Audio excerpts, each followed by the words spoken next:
freedom, man. That's what it's all about.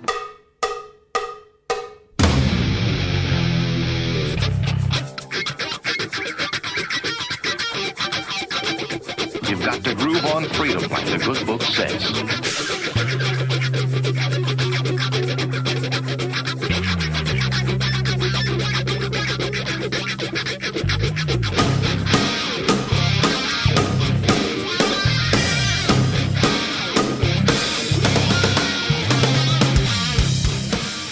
Welcome. You are listening to What on Earth is Happening. This show will discuss the topics of human consciousness, mind control, natural law, the occult, and all issues that affect the freedom of the people of Earth. What on Earth is Happening will endeavor to shine light upon the darkness of our world and to offer empowering solutions to the problems we face as humanity approaches its critical moment of choice. And now, here is your host, Mark Passio.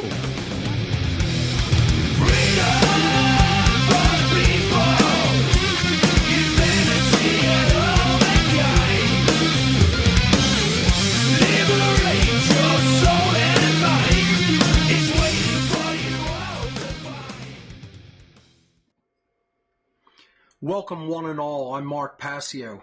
You're watching What on Earth is Happening. My website, whatonearthishappening.com. Ladies and gentlemen, government is slavery.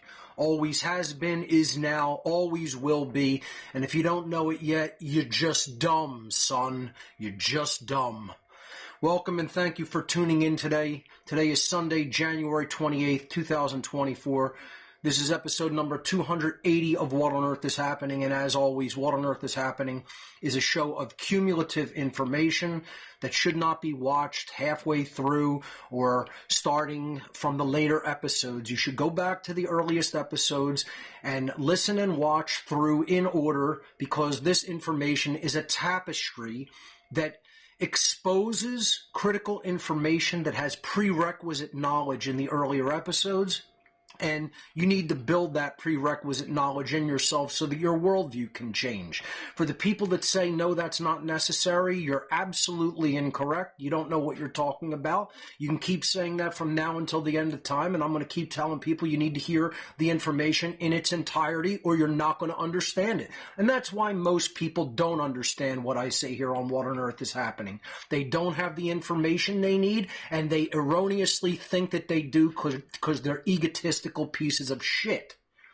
And that's the whole reason why I have to keep repeating things endlessly, because people don't listen in its entirety and get the main worldview under their belts and get all the prerequisite knowledge and information that they need to understand the world under their belts. Their ego is in the way, and they believe I can just get it all and know exactly what's going on by just listening to things piecemeal. No, you can't. It's not the way it's done. It's not how reality works. Go back to number one and listen in order. Don't start in the middle. Don't start at the end. It's like reading a fucking book from the end page. If you do that, you're a moron. And it's the same with a show like this, and I'm going to keep saying it every week. So I'm fired up today. I'm personally not really happy about any direction that the world is headed. I've been going on Jay Parker's show on Thursday nights. He's been inviting me each week, and I've been, accepting the invitation and just telling people completely how screwed up their worldview is, completely how screwed up their mentation is. They don't know how to think. They buy into notions of religiosity. And today's show and the series that I'm doing in these weeks is no different. It's just another form of a religion. Neo-Feminism is a religion. It's a false religion. As a matter of fact, it's not just a religion, it's a fucking cult. It's a cult. And the people who believe in it are cult members. And to a lesser extent, it affects a very huge portion of even women who do not consider themselves feminists or neo-feminists. And they're still mentally conditioned and programmed and don't want to acknowledge it. Most men are still mentally conditioned and programmed when it comes to the nature of human relationships, especially with the opposite sex. And they don't want to acknowledge it. I talk about later on in this series, the MGTOW movement, as it's called, and it stands for men going their own way. And I'm going to talk about how they're just as programmed as the neo-feminists. And it's all there to conduct the gender war, to split humanity into two groups so that they're easily divided and easily conquered. And that's where people are at. We're conditioned bags of shit. We're divided and conquered. There's no sign that that's changing. There's no sign that people are really waking up to anything true that resembles a true awakening. They're undergoing some bullshit false political awakening that is going to be directed by new forms of alternative media that are just the old mainstream media in disguise. And nobody really understands what the occult is or what it does. That they still don't get it, even after all these years of me saying it and explaining it to people. Even the people who watch my work, it's a handful of motherfuckers who actually get it. It's a tiny, tiny portion of people. The rest are just too fucking dumb and too fucking conditioned, and they're never going to get it. They're going to die in ignorance. And that's why what I do here on What on Earth is Happening is I just keep saying the same shit over and over, and I'm just going through the motions, and I'm just doing what I'm appointed and charged to do as a purveyor of the truth. It's still fucking true. It's still going to be true. It's always going to be true. All I'm doing is communicating it. If you don't like it, go fuck yourself. Let's go to my slides. So this is the artwork that Will Keller made for this week's show. Thank you, as always, to Will for the great title cards that he comes up with each week. So today's topic, the unholy feminine, neo-feminism, and the satanic epi-eugenics agenda revisited part 2. This is going to be a multi-part series. I don't know how many parts it's going to be. It may end up being 5 or 6 parts. It may end up being 12 parts. It'll take as long as it takes. I will go through the material at the pace that I want to. I will rant when I want to. I will do asides when I want to. And the material will take as long as it takes to get through. We're on a new schedule this season. Well, the same 6-month schedule from January through June. Of course, in the second half of the year, I teach the How to Become the True Media seminar, which we'll talk about briefly. But we're on a new 3-hour format for the live show with my producer in-house with multiple camera angles. Going back to a higher production value show. For the last couple seasons, I was producing myself just in chair at my desk. We're now simulcasting on 10 platforms. What on Earth is Happening, One Great Work Network, Telegram, Twitch, YouTube, Facebook, Twitter, which is now X, Rumble, Odyssey, and DLive. I probably should fix that. Step out of there. I'm going to fix Twitter and switch it back to X. Let's actually just call it X since that's its name. Now you can go back. Thank you. So these are the 10 platforms we're now simulcasting the show on, and that's been going great so far. The How to Become the True Media seminar is coming up in July of 2024. And folks, I would highly encourage people, if you do know anything about what I'm talking about, if you do understand the state of our world, if you do understand that the human condition is covert slavery and not really truly improving, if you do understand that slavery is driven by the dynamic of people not understanding objective morality and natural law and not really choosing true morality through their behavior in life, then How to Become the True Media is the way for people to get that message out into the world in a widespread fashion. Not to just talk to your imbecilic family members, not to just talk to your other imbecilic friends, not to just talk to your imbecilic neighbors, but to actually put the message out into the world at large in a wide scale so that people who aren't imbeciles might be able to get it and then start really teaching the material themselves and passing it on, so forth and so on down the line. Then maybe we'll make a dent in the true imbeciles of the world, which admittedly is over 99% of the human population, but if we actually learn how to create media and become content creators ourselves, if we have some knowledge to share, and we then put that out into the world instead of remaining a retarded fucking Luddite, then maybe other people will get it. You know, it only stands to reason. That's how the mainstream media put out their bullshit programming and propaganda and brainwash the minds of the people. The way to take back the minds of the people is to put true media out into the world and teach it in a wide and open format. This isn't rocket science, folks. Nothing that I teach here on What on Earth is Happening is. It's just a bunch of fucking morons who don't understand what I'm saying or are too lazy to actually implement it in their lives. So if you're not a dumb fuck and a dumb Luddite and you understand how information propagates in the world, maybe you might want to look into how to become the true media, because it will teach you all the skill sets that you need to actually speak out into the world and help to influence people's minds for the better.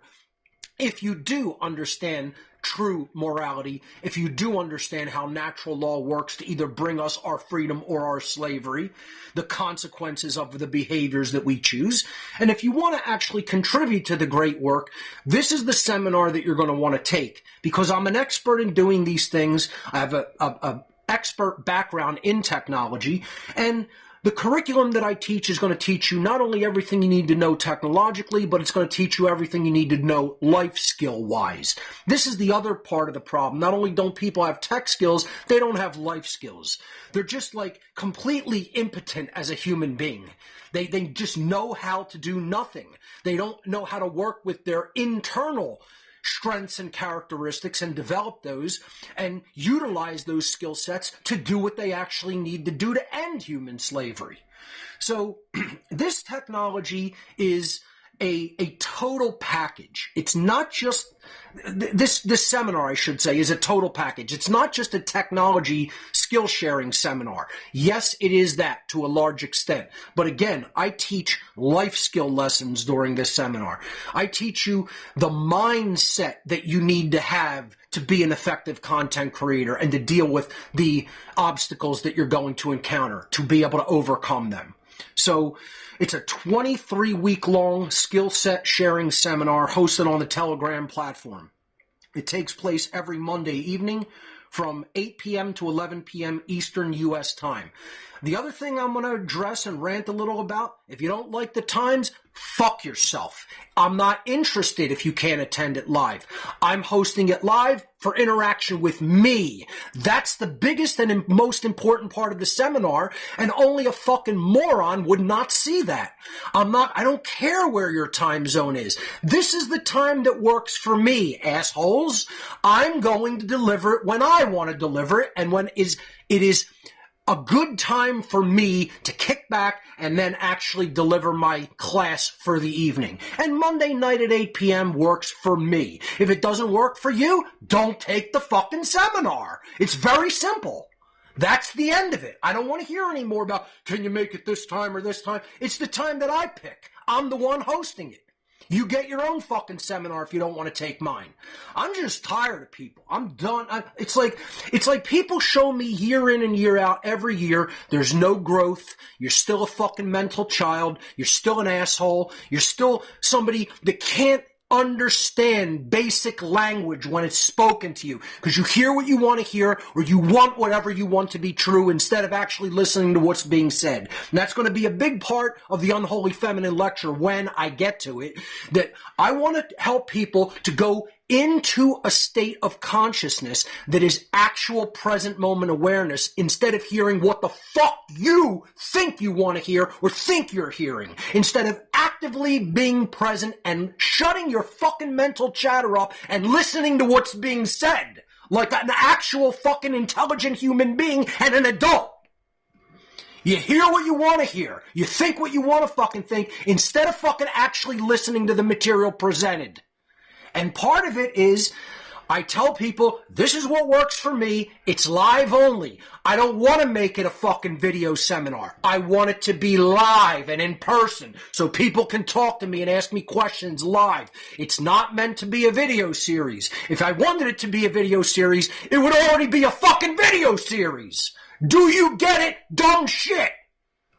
Do you get it? Do you comprehend the words coming out of my mouth? Shut the fuck up and listen. And maybe you'll learn something. Or maybe you'll remain a dumb fucking jerk off. And if you want to be like that, shut it the fuck off. I don't need your viewership. I'm going to say what the fuck I want. You're not fucking controlling what I say or my show. I'll dictate what happens on it.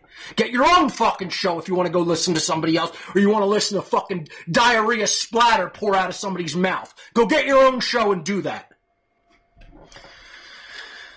So, stop asking me if the recordings are going to be available. No, they're never going to be available. It's always going to be live. It's always going to be a private seminar. The end. That's how I want to do it. If I decide to change it, I'll change it on my fucking time. Stop asking me to do it. It's live every Monday, 8 to 11 p.m. Eastern U.S. time. If you can't attend, you can't attend. Tough shit.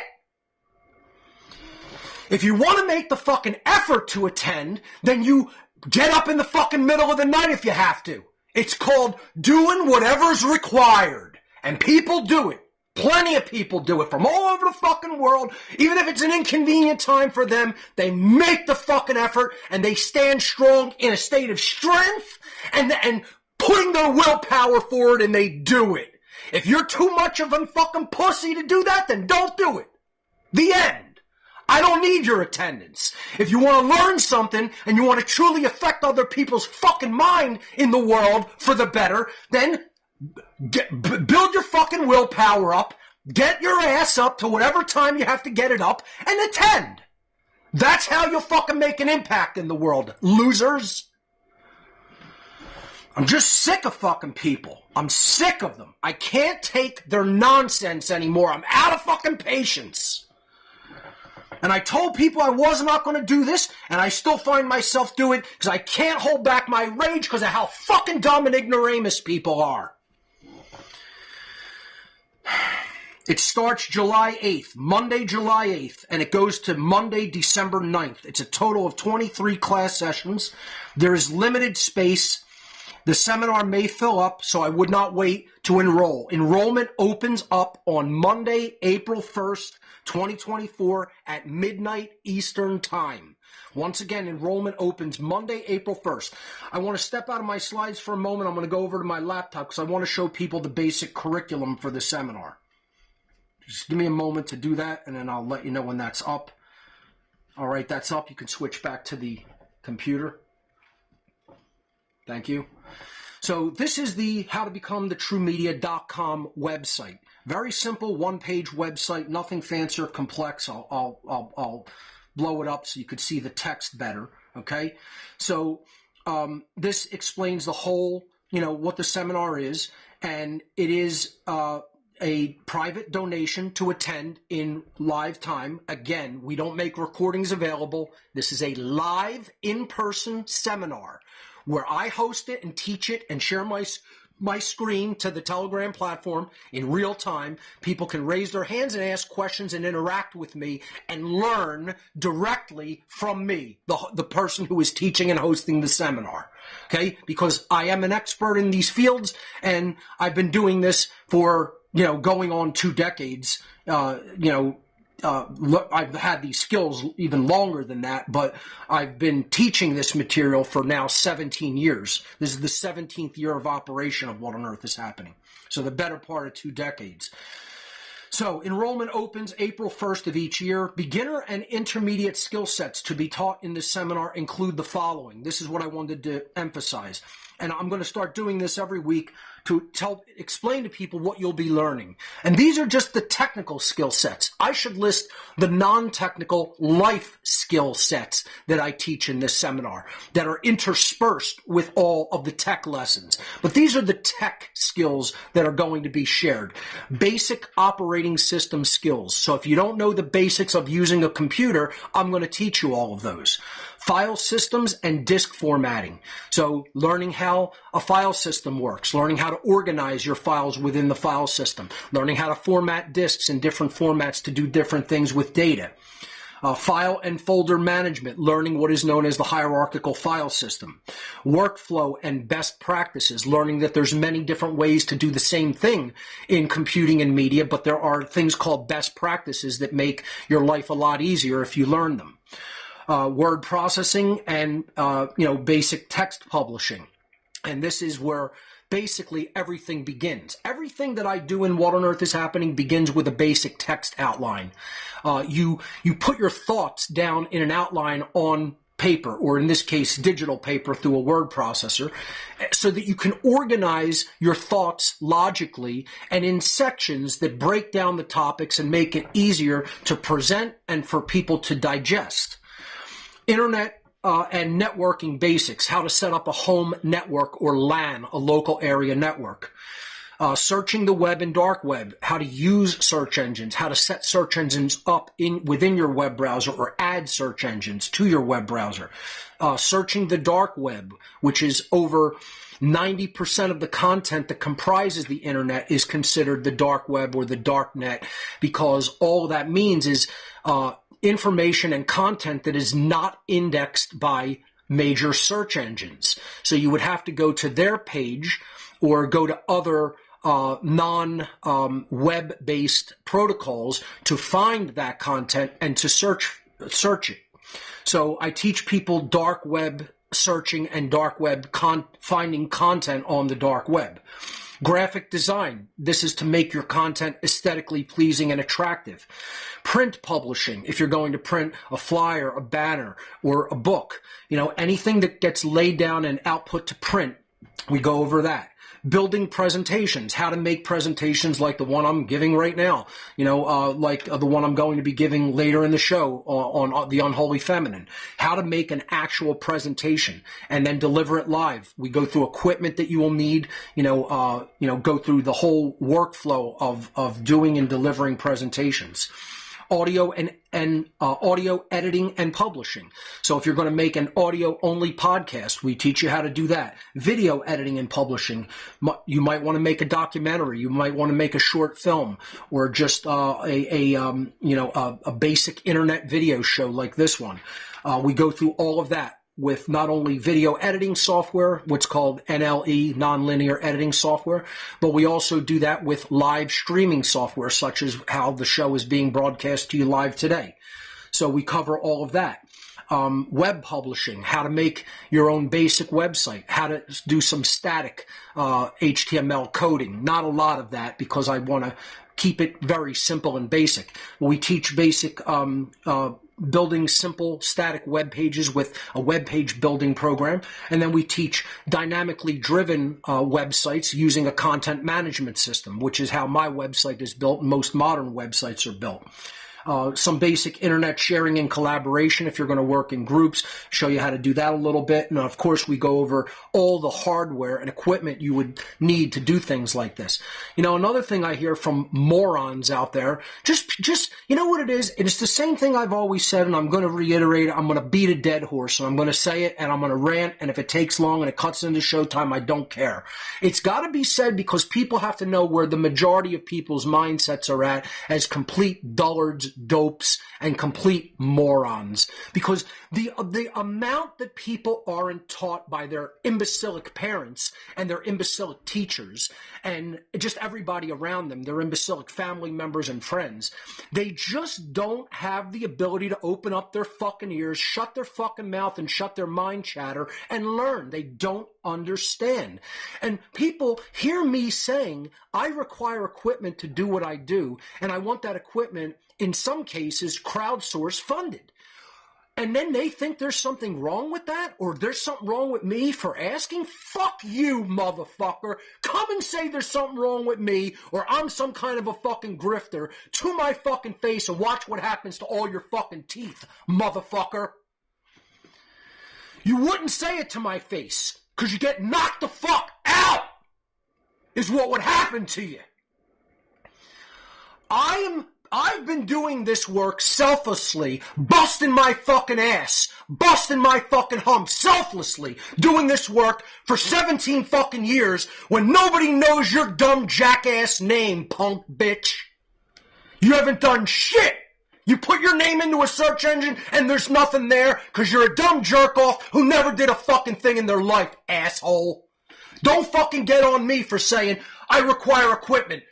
Look at the fucking equipment I use. Look at the fucking picture I showed you of my studio. You think people come and deliver that to me and say, oh, here, we're not going to take your money on Amazon or at Best Buy or wherever you want equipment. We're just going to come and selflessly bring it to you, Mark, because fucking we know all the great work you're doing in the world. Like, shit doesn't cost money. Like, these cameras don't cost money. Like, this computer doesn't cost money. Like, this mic doesn't cost money. Like, the lighting rigs don't cost money. Like, the computer to stream it on don't cost money. Go fuck yourself, you dumb fucking monkey. You're a dumb fucking primate. And daring to say I shouldn't collect donations. Go fuck yourself. You know nothing about how the fucking world works, dumb jerk off. You know nothing about what anything costs because you've never done anything, because you don't have any fucking life skills, and because you do nothing. You're a dumb jerk off who sits on their ass with their hand inside their fucking ass doing nothing. You've never fucking spoken out into the world. You've never done a fucking thing, and you're an incompetent fucking prick. You're an incompetent and impotent prick. Impotent meaning you have no power in the world. I'm not talking about sexual impotency, but you're probably that too. You have no power in life. You have no internal power. You have no power to help influence other people for the right or the good. And then people want to complain about my fucking anger levels? Also go fuck yourself, you dumb fucking monkey, is what you are. You're a dumb shit monkey. Alright? You don't know why I'm angry. Because of the fucking lack of progress of humanity. After all these fucking years. After me telling the fucking answer to people out in the fucking open. Making their work easier to do. Instead of the hard fucking way I had to learn it. And you want to say I have no right to be angry? Go fuck yourself. Go fuck you and your whole fucking family. Go fuck yourself. For building a fucking dumb motherfucker like yourself with no fucking brains. That wants to complain about people who are doing something and are doing it the right way. I don't need your bullshit. Keep it to your fucking self. Keep it to your fucking self. You don't know me, motherfucker. You don't know who I am. You don't know what I've been through. You don't know where I've been. You don't know what I've seen. And you don't know what the fuck I've done. At all. So shut your fucking mouth when it comes to talking about me. You don't know me. You don't know why I'm angry, because you're a dumb shit. You haven't seen what I've seen. You haven't learned what I've learned. You don't know what I know. You're a dumb piece of shit, and you don't know why righteous anger exists. You don't know why I embody it, because of what I've tried to do with very little fucking result, because of how brainwashed and fucking ignorant people are. And they're enslaving me, they're enslaving themselves, they're enslaving everybody else because they remain that fucking dumb and retarded. And I'm not supposed to be angry about people continuing the continuation of the state of human slavery? I'm supposed to feel great about that? I'm supposed to feel good about that? I don't want to be doing this fucking show. I know all this shit. I know it inside out, backwards and forwards in my fucking sleep. You think I want to teach remedial fucking math the rest of my fucking life to dumb, retard, dullards? That's what people are. You're dumb, retarded, dullards. You're incapable of being taught. You're unteachable. I'm only doing this because this is my charge by the Creator. This is my charge. This is what I'm charged to do. That's the only reason I'm doing it, because I'm charged to do it, and it's the right thing. I don't want to be doing this nonsense. This is hell. This is the repetition of something that can never be improved, which is hell. Because of how dumb and programmed people are. And it all comes down to that same material that I'm going to teach. That's some of the most deeply ingrained programming there is. So folks, for the How to Become the True Media seminar, that's what I teach in addition to life skills. I teach people how to pay attention, how to be present, how to engage their willpower, how to never give up. I'm not giving up. I'm still going to continue to do it. But boy, do I not want to do this. Because of where we're at, because of the unteachable condition humanity is in. Enrollment opens April 1st. It's $523.93. This is the last year I will be able to offer this seminar at this price. It's going to have to be increased a little bit in cost next year. I don't want to do that, but I'm going to have to, because just in general, money doesn't pay for what it used to. With all the inflation going on, I have to, unfortunately, next year, I'm going to have to bump the price of the How to Become the True Media seminar up a little bit. It will still be relatively affordable, as it very much so is now. I tell other content creators how much I offer this seminar for, and they're like, you're out of your fucking mind. I've had people tell me I should charge 10 times the amount that I charge in How to Become the True Media. People go, $523. You should be charging $5,230, not $523. You know, people tell me, I'm serious. Like, other content creators tell me, Mark, you should be charging at least $5,000 for the seminar because it's worth that much. And you should have people who have that much of a desire and will to take it, that they will pay that much, and you'll have people who are absolutely dead balls serious instead of chaff, instead of people who just want to take it as a curiosity and they don't really do anything with it. 90% of the people that take the How to Become the True Media seminar will never become content creators, over 90%. If we get a couple who become true content creators toward the true one great work each season, I consider that a gigantic win, and that's less than 1% that take the class. You know, I'll take that as a victory, actually, but it's less than 1% every season actually go on to become content creators. That shows me 99% of the people who take this class, it's just a fucking curiosity to them.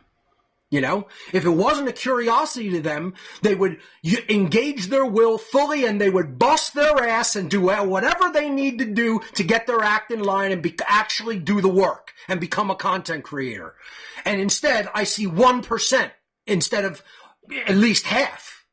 So I could easily bump this to $5,000, lock most people out of it who wouldn't be able to afford it. But the people who would pay the $5,000, they would show up. Trust me, they'd show up, and they'd take it real fucking seriously. And the class is worth that much. It's worth $50,000 and more. It's worth an infinite amount, because what you will learn here, you're not going to learn and get anywhere else. Not in the way I'm going to show it to you. Not in the way somebody who's an expert like myself and who's done this work is going to show it to you. You can go take endless classes on YouTube, but you're not going to get the fucking kinds of hands-on instruction that I'll deliver. I guarantee it. So it will not go up drastically next year, but it will. It will have to be raised. The private donation rate for this seminar will have to be raised next year. This year, to attend all 23 classes from July to December, is the one low private donation of $523.93. So just under $524. And that will get you attendance to all 23 classes of the seminar. For more information, I have all the caveats and instructions, basically. When enrollment goes live, there will be enroll buttons on the How to Become the True Media webpage. You can click that. It will take you to my gifts area where you could then enroll. I'm going to be accepting the forms of donation are Cash App, GPay, Wise, Zelle, Bitcoin, Ethereum, Solana, Cardano, Litecoin, Stellar, Monero, Theta, Dash, personal check, and personal money order. U.S. money order. So that's like 15 different donation methods that you can use, something like that. So all kinds of ways that you can donate. Don't ask me if you can donate with a credit card or debit card. No, I'm not a payment processor because I'm not incorporated in any way. I don't have a doing business as. I have no incorporation for What on Earth is Happening and will never have that. So I'm not begging Big Daddy to let me take payment processing. Okay, I do independent private donations. That's how it's going to stay. I will never be able to take credit card or debit card in the history of What on Earth is Happening for as long as I do this. Don't ever ask. Those are the donation methods. They're accepted. They're listed right underneath where it says private donation and the amount. It says accepted donation methods. If you can't do any of those, you can't attend. That's it. Don't ask for special treatment. You're not going to get any special treatment. If you can't attend in live time, don't attend. Don't ask me to do it in non-live time or to record. I'm not recording it. I'm not offering the recordings. It's not a video presentation or seminar. I am going to do that in the future. Let's go back. I'll close this out. You can come out of it. Okay. I'm going to close that and go back to the slides. And I want to tell people an announcement here. So let's move on, and I'll leave this up while I talk about it. So do please check out the One Great Work Network with phenomenal content creators. We got over 70 content creators. The website is onegreatworknetwork.com. Please donate to them. They need help. They need assistance. They need support. They need equipment. Donate to the content creators on One Great Work Network, not just me. Please keep them funded so they can continue the great work of influencing people and teaching them natural law and objective morality. It's just as important to support them as it is to support me if you're not doing something yourself. So check out One Great Work Network, support the great content creators there. I want to let people know that I've come up with something that will probably make a lot of people happy and appease people who always want to have things in attendance on the internet. I'm probably going to do some large scale presentations similar to my natural law presentation and my Demystifying the Occult series and my Two Masks presentation, large all-day events. But I've decided I'm going to host them entirely online, similarly to how I host the How to Become the True Media seminar. So in the future, probably either maybe even later in 2024 or maybe early next year, I'm going to start doing like all-day presentations on the internet and just having an entrance fee to attend the presentation so that people can just come in and attend it in real time, live, online, just like one of my shows, except there would be, an admittance, amount, a private donation, and then you get added into where the live stream is going to be taking place. So instead of doing a live event similar to how I did Two Masks, which requires a lot of, cost and personal, donation of people's time and energy and effort, and setting up a whole lot of equipment, and then selling tickets online and people having to travel. Instead of that, I'm going to do some online all-day seminars. And maybe I'll do one of these every year. But I have one big one that I'm probably going to announce soon. And I don't have a date set for it or anything like that, but I'm going to think about that. And it's probably going to be some type of a revisitation of the natural law seminar.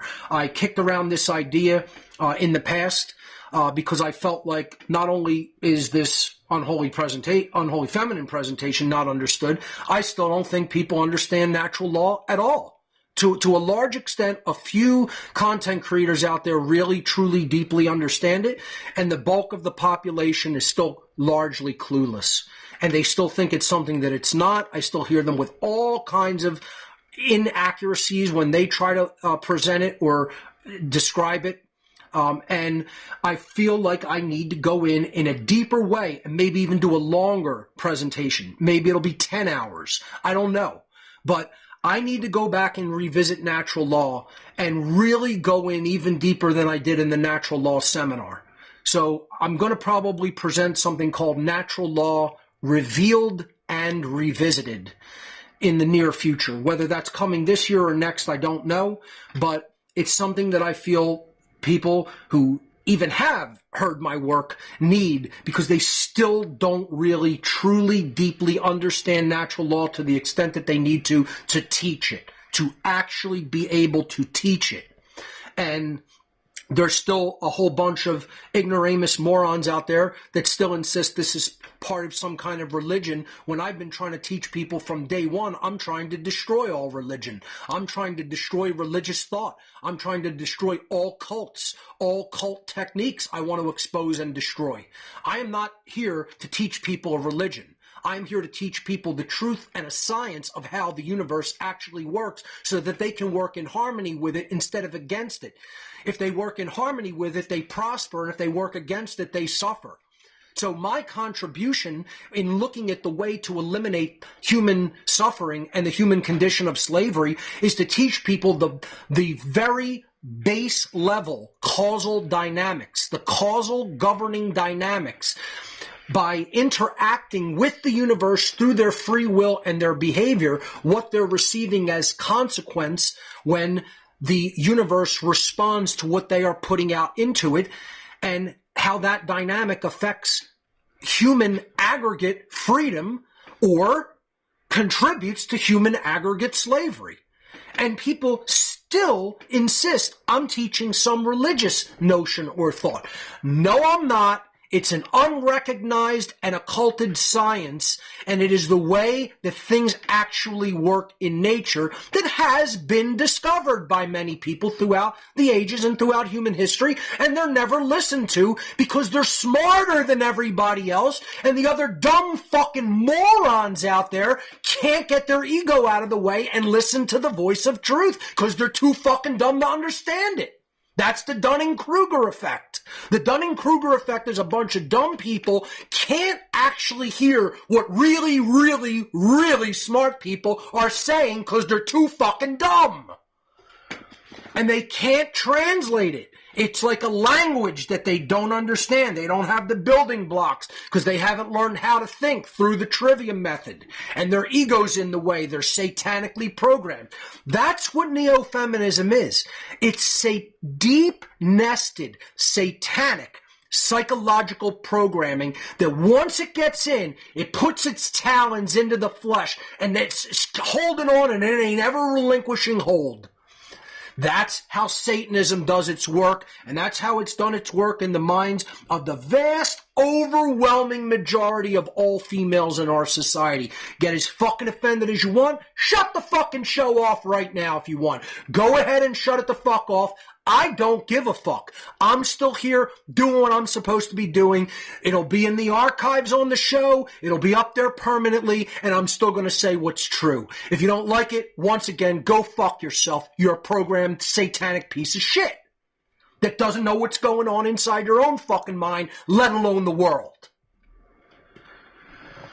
Don't Tread on Philly meets for its second Wednesday happy hour, a social meetup for people concerned about loss of freedom on the second Wednesday of every month from 6 p.m. to 9 p.m. at Dive Bar in South Philly. It's always free to attend.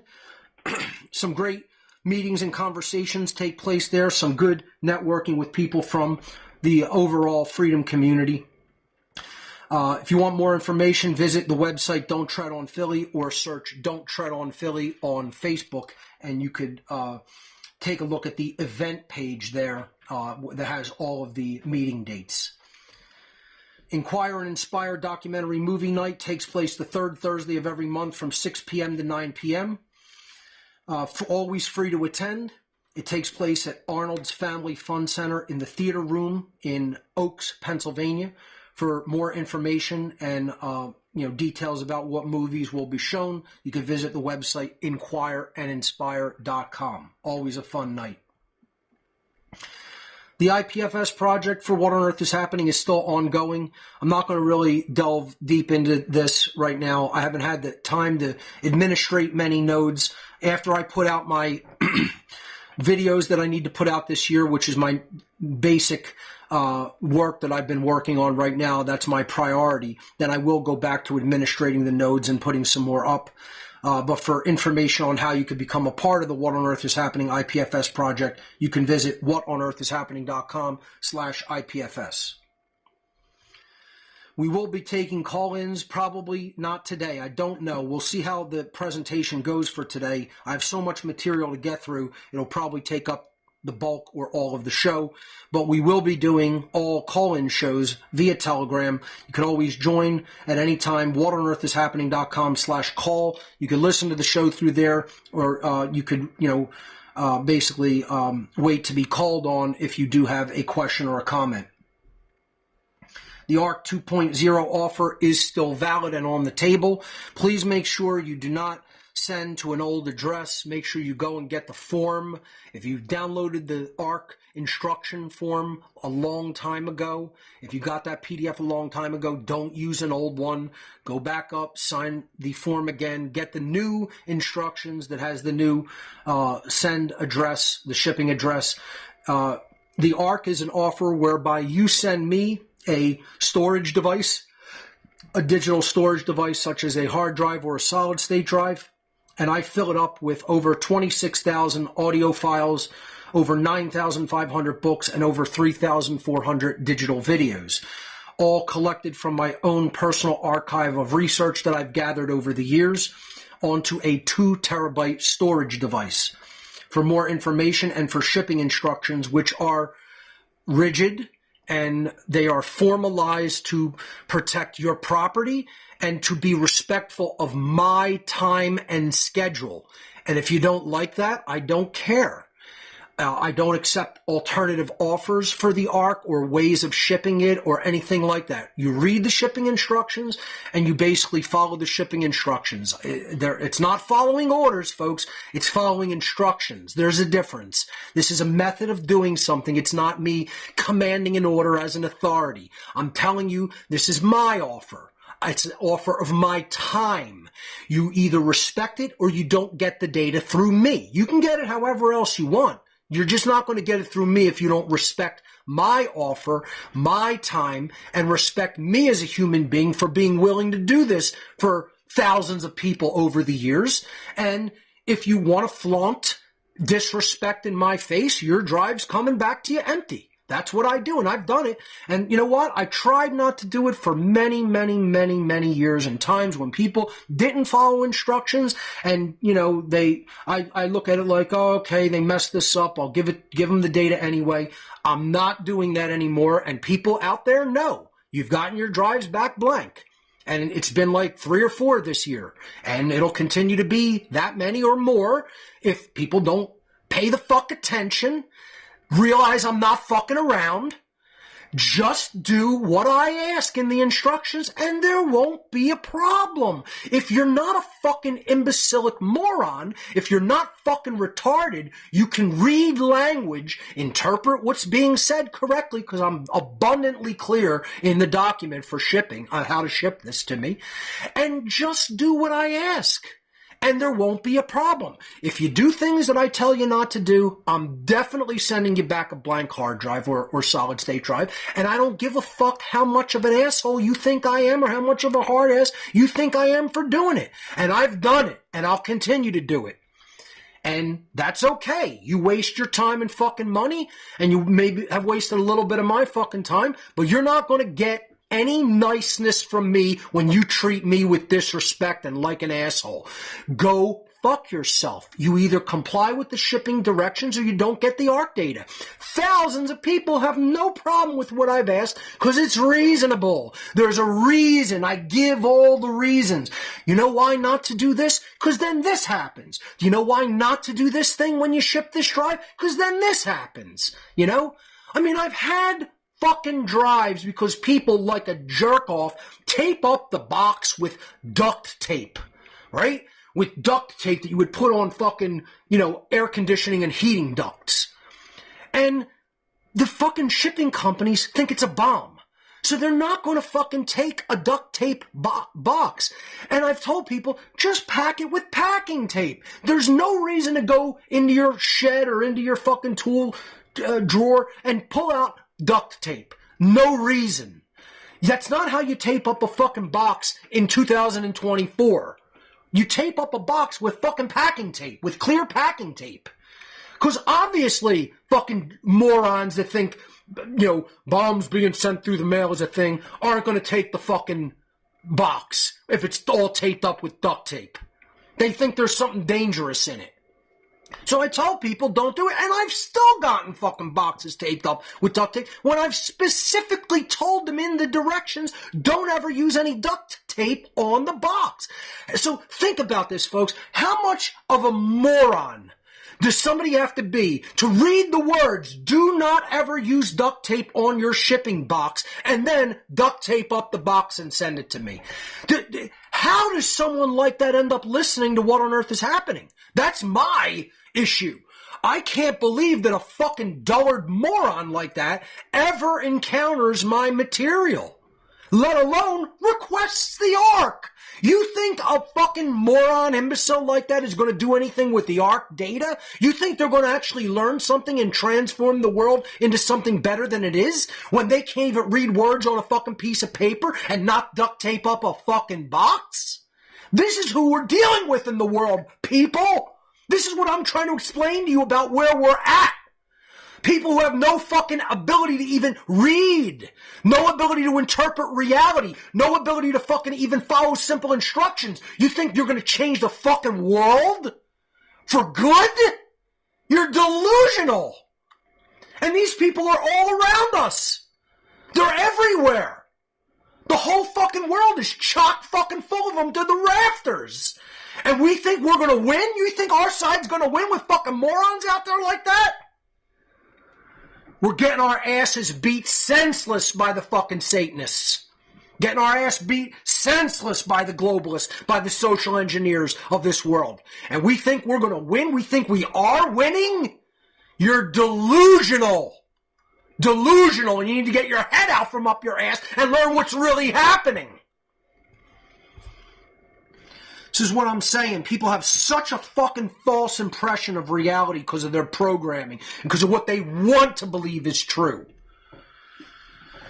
And then people say, it's just from where you're at, Mark. No, it isn't, moron. It's everywhere. It's all over the fucking world. It's everywhere. It's an infection in the body of humanity.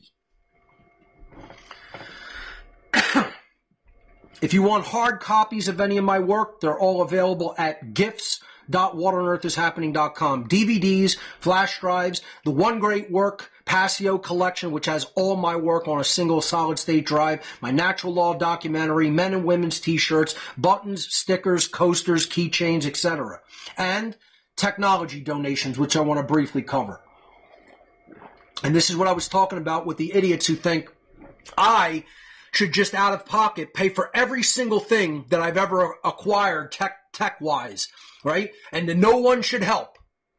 Again, you could take your opinion, you could turn it sideways and can shove it straight up your fucking asshole for all I care because you're a dullard fucking moron who knows nothing about what things cost, how things work, and how much it costs to do a production like this because you're a lazy bag of fucking dog shit that's never done a fucking thing in your worthless, miserable life, loser. And like I said, come find me in person and say it to me. Now, before I do that, let's step out of the slides because I'm going to go to the GIFTS website. Okay, you could switch back in. Thank you. All right, so this is What on Earth is Happening donation gifts. You get there by clicking gifts in the menu of my main website, whatonearthishappening.com. If you click categories, either here or you go to the listing of categories here, here's technology donations. When you click that, it will show you the tech item that I'm looking to be able to purchase and that I'm going to crowdsource fund, which is a moral way of funding something. It's asking many people to contribute smaller amounts of money so one person doesn't bear the burden of getting this item, either myself or any one individual. As a matter of fact, it's about the most moral way that you can go about it. It's a voluntary donation, and it's crowdsourced. If you don't understand that, you're just a dumb bag of shit. You're just dumb, son. You're just dumb. As Fred Sanford would tell you back in the 70s and 80s, you're just a dumb bag of shit. Okay?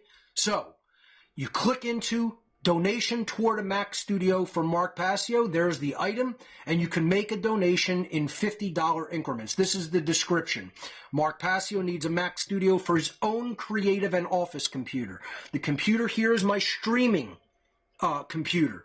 That we have a Mac Studio for One Great Work Network. We have a Mac Studio for What on Earth is Happening. Now, I need a Mac Studio for my personal, creative, and office computer because I work in my office, not in my TV studio, okay? So could I potentially do it on this machine? Yes, but this is my producer's desk, and this is in my basement of my house is where I'm at right now. Okay, converted it to a studio. I have an office room set up with other computers of my land and where my other helpers who come by during the week sit, and I do work there. That's my concentrative area where I sit and I actually do creative work. I do video editing. I do presentation creation. I make outlines for new presentations. I fulfill orders. We make new content as far as making DVDs and flash drives, etc.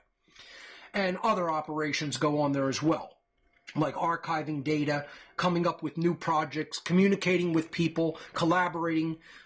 It's the brain center of what on earth is happening. So I have an aging Intel iMac on my desk up there. And I want a modern Apple Silicon Mac now because it's about time to start switching over. The transition to Apple Silicon has already been completed, and I don't want to get left behind with an ancient Intel Mac that's aging and beginning now to show signs of slowing down. So it's still a fairly decent machine, but I think I should retire that machine, use it for another purpose, and put something that's running on Apple Silicon processors in its place. So this is the computer that I'm looking to get. You can make a donation of either increments of $50, starting at $50 and going up to $500, whatever you feel you want to contribute.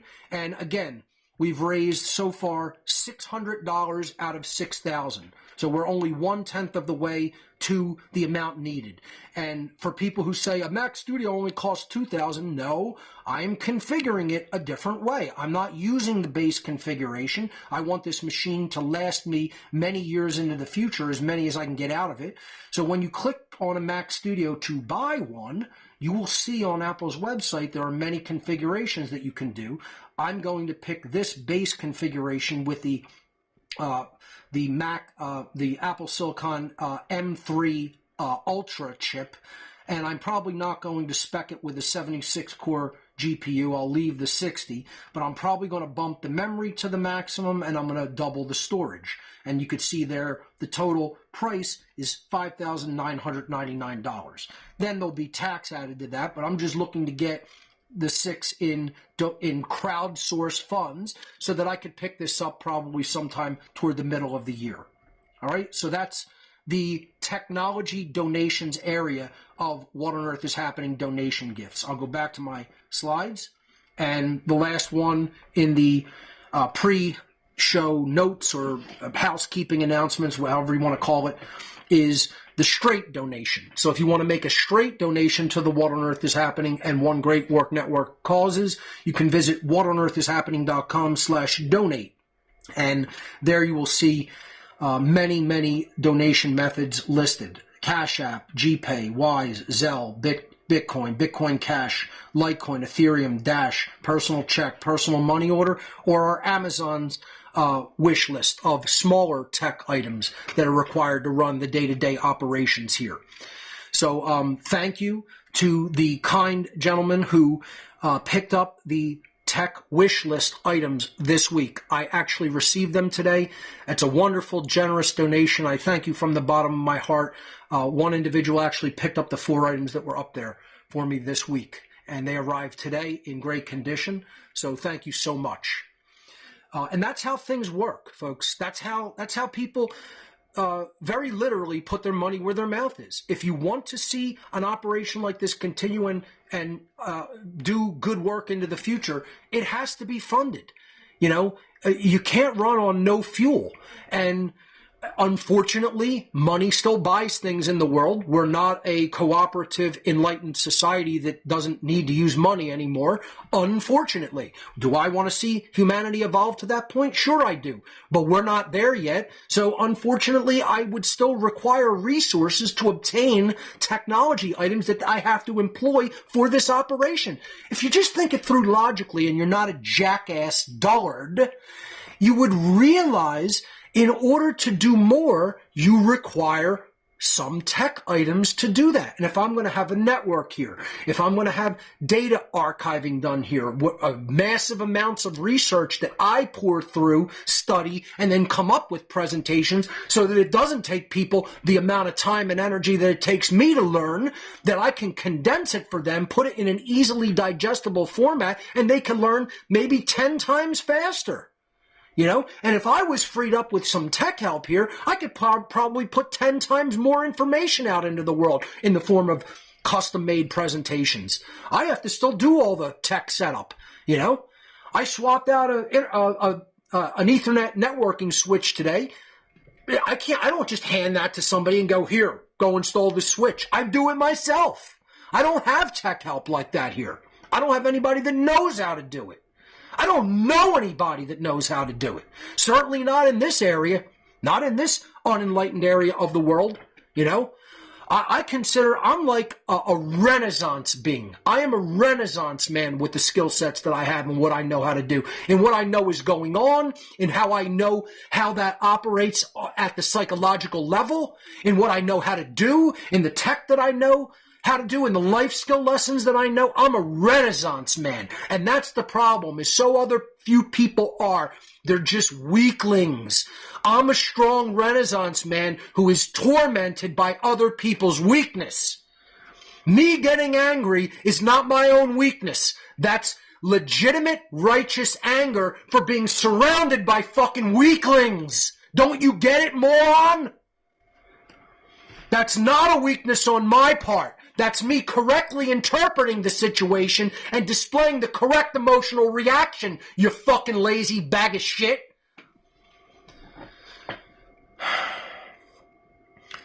If I had some actual tech assistance here and didn't have to do every technical task myself, maybe I could sit down and make even more presentations. And again, the rate at which I move through whatever I'm going to move through, I'm doing it at my own pace. I don't want to be fucking rushed. I'll say whatever the fuck I want. I'll rant as long as I want. If you don't like it, there's a fucking close button on your computer window or swipe it off on your fucking phone and don't listen and remain the jackass that you are. I don't care. I care about what's true. I care about what's right. I'm going to say what's going on in the world. I'm going to tell people where their weaknesses and shortcomings are. I'll be a petty tyrant in that regard, which means I'm trying to point out other people's weaknesses so they can improve. You don't tell people that are training for some event that they're doing great when they're doing shitty. And you guys are doing shitty. The vast bulk of you, you're doing unimaginably shitty work. Your work is garbage. You haven't learned the real things that need to be taught, and you're not teaching them. You dance around the issue, you think some fucking, new system or way of growing food or new cryptocurrency or new tech, that's the fucking answer. When the answer is you got to change how you fucking think. You got to change what you believe is really true versus what you're clinging on to that's false. You got to learn true morality instead of bullshit religious notions of morality. You got to purge Satanism from your mind and heart. And that's what this presentation that's going to be going on for the next many weeks is all about. It's about Satanism in the minds and hearts of a vast majority of the people. So let's jump into where we left off last week. We left off explaining polarization dialectics. And in the slide, I call it, back in this presentation when I delivered it in 2016, I called it simply dialectic manipulation. I now have refined the term that I call this. I call it polarization dialectics because it polarizes the people into two or more camps of mentality, and it gets them warring with each other. And one of the most important dynamics to understand about dialectics, specifically the Hegelian dialectic, which is what Satanism uses, what modern politics uses, what especially communism uses, what communism was based on, dialectic materialism. Marx based his form of dialectic materialism that he formulated his socialist/communist views with was based upon the work of George Wilhelm Friedrich Hegel, the creator of the Hegelian dialectic, what I refer to as the polarization dialectic. A dialectic means a false choice between two or more competing choices that someone is presented with and asked to choose between, when neither of the answers, neither of the choices will ever get that person to their actual desired result. It's a false series of choices to lead them down the garden path, to lead them on the place that's going to take them to the slaughterhouse instead of where they actually say that they want to go.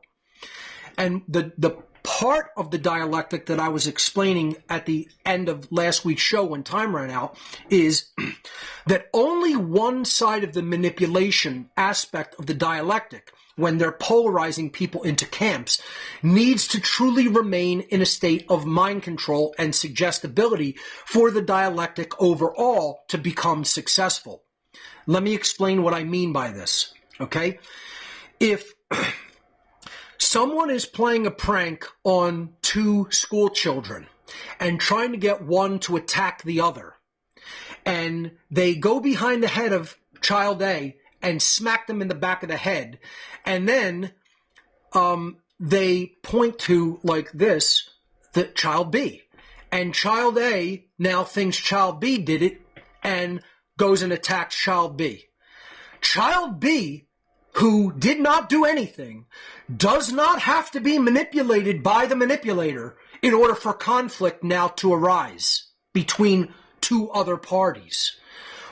Child A doesn't know I smacked him in the back of the head and then went like that, indicating that child B did it. Child B doesn't know that I smacked him in the back of the head or even know why child A is coming and attacking child B. You see, it's ignorance on both parts in a dialectic. But the manipulation of the dialectic, me smacking child A in the back of the head and then pointing to child B, gets them on the hook. And now it gets them taking action that is immoral, unnecessary, erroneous, ill-conceived. And they're starting a new conflict now because of my chaos magic. That's what polarization dialectics are. That's chaos magic in the occult world. Okay? And that's what Neo-Feminism is. Neo-Feminism is smacking women in the back of the head and the social engineer going like this.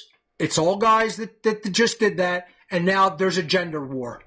And if you don't get it, you're just fucking dumb. I've explained it as simply as it can be explained. World War II was a dialectical manipulation in many respects, a manipulated war where the dogs of the Nazis, who were originally leashed by the globalists, got off the leash. And now we're going to become a military power that's going to take over the world. And you can say however much you want to say, yes, that's manipulated by the occult. I talked about that in Two Masks. Of course, occult manipulators were behind the Nazis as they were behind the communists. I just watched a really awesome presentation by a gentleman named Robert Sepper, and he went into the dark origins of communism, and it paralleled much of what I talked about last year in Two Masks. Brilliant presentation. Many of the same figures were discussed, many of the same groups like the League of the Just, and I went very deep into the occult underpinnings of both Nazism and communism. Video will be coming later this year to donation gifts and eventually out for free later in the year. But my point of this section is that only one side needs to buy into the manipulation for the dialectic to be successful. So in this case, in the gender war, it's largely being directed toward women, and then they're attacking men, then men are reacting to that attack. So listen, if you manipulated a country into becoming an aggressive, warlike power all throughout Europe, are the other countries of Europe and the rest of the world watching the whole warfare take place and escalate and come into new regions of the world? Is the correct reaction supposed to be, you know what? we know the Nazis were manipulated by the Satanists and the globalists and, the social engineers. So we should just sit back and just realize they're being manipulated. And while they're running roughshod all over Europe and they're bombing the shit out of all the countries of Europe, raping the wealth of Europe, enslaving much of its population, and laying the whole countryside to waste, we should just kick back, watch everything happen, watch what they're doing, implement a policy of appeasement even, and say, we're not going to do anything to stop you because we know you've been manipulated. You're unfortunately the manipulators who have turned into the abuser, and now we have to just say, poor Germans, you got played, you bought into the Volkish theories, you bought into all the false theories of human evolution, you bought into the occult, and how that's going to be some kind of a manifest destiny for your people, the chosen one, the chosen race, the Herrenvolk, the master race. And somehow we should just sit back and say, these guys were just highly manipulated. The globalists really did a number on them inside their own country, and we should just let them keep doing what they're doing. Eventually, they'll take over the whole world and enslave everybody, but, because they were manipulated, we can't get involved. You're a jerk-off, jackass, moronic prick, know-nothing. Do you get how dumb you are? Do you get how dumb that sounds when you hear it? Your problem is, the people who think that way, your moronic jackass problem is, you've never recorded your voice while you're spewing your bullshit and listen back. And by the way, I want to say this. I'm going to belabor things. I'm going to take long asides.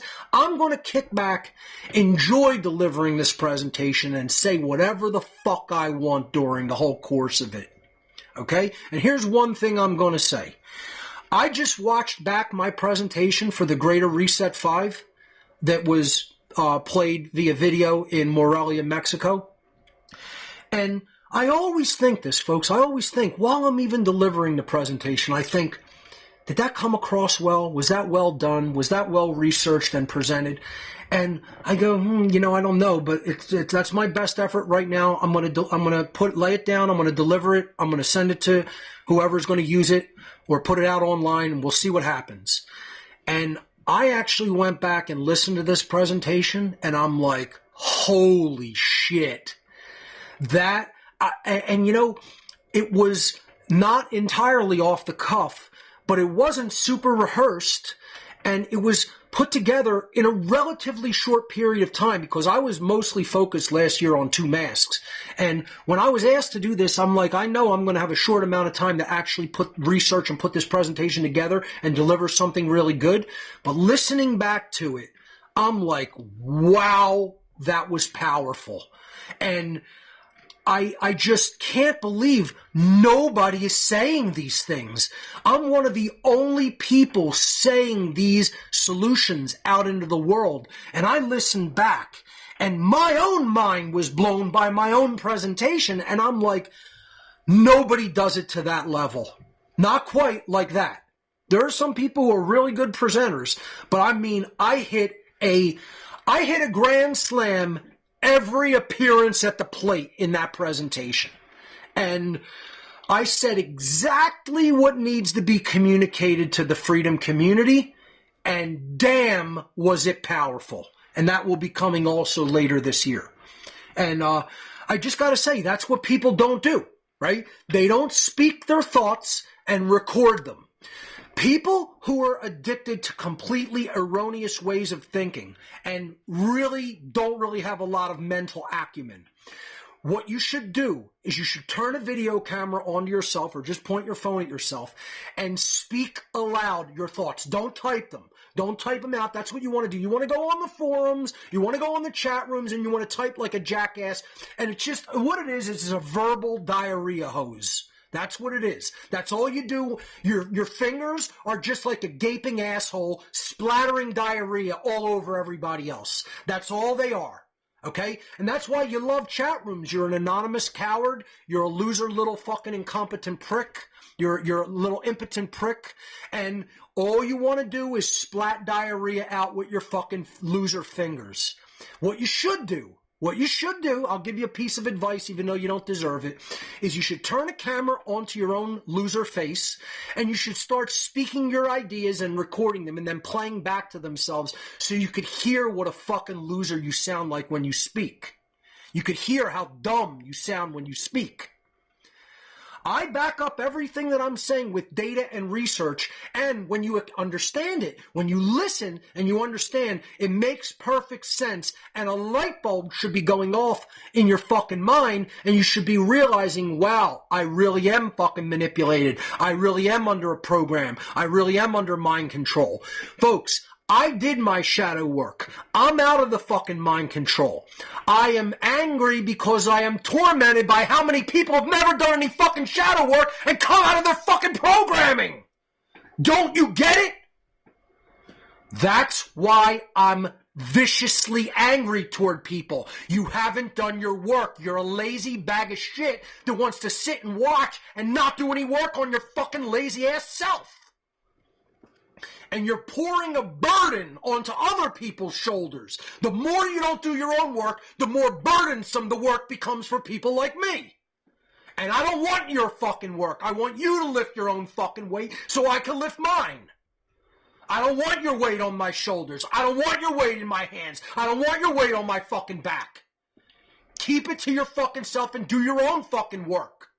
Learn the truth for your fucking self. Be a grown-up. Be an adult. Do your own fucking shadow work. Don't tell me about mine. I've done mine. I'm angry because you're not doing yours. And no, it isn't okay for me to just be silent, not get angry, not say a fucking thing. My job is to say when you're not doing your work. My job is to say when you're weak because your weakness weakens everybody else.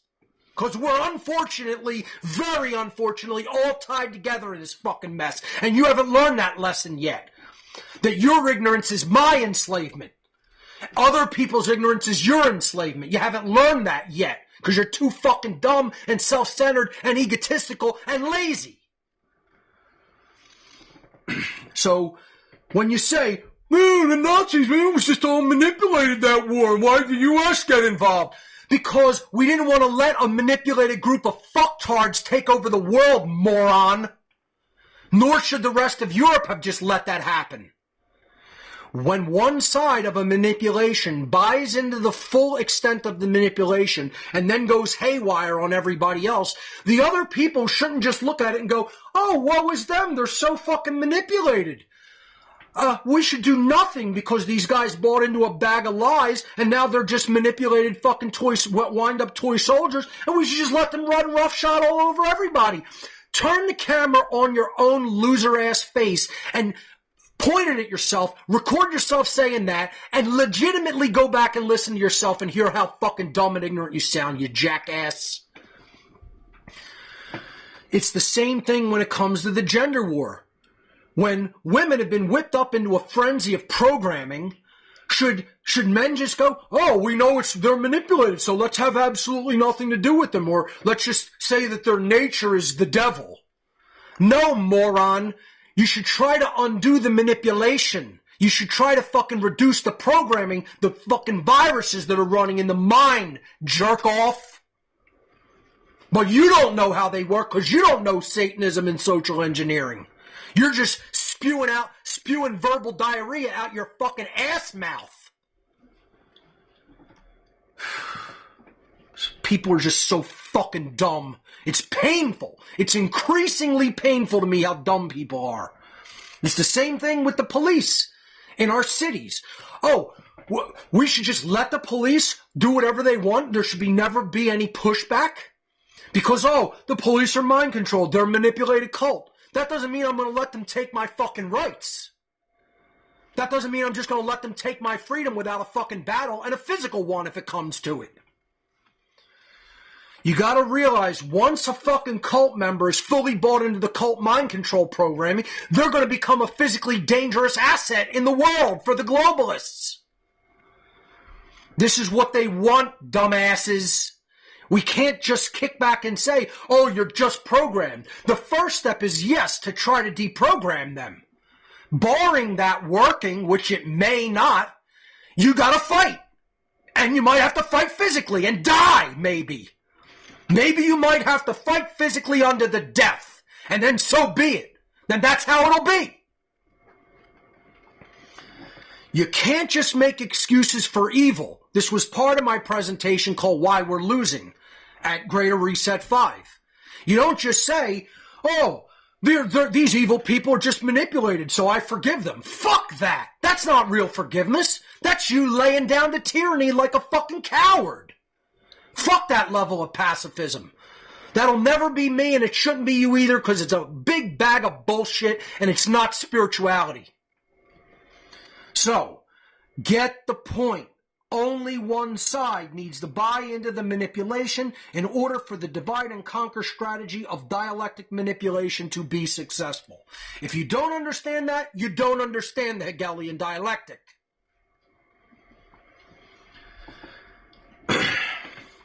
Why do they target the gender divide?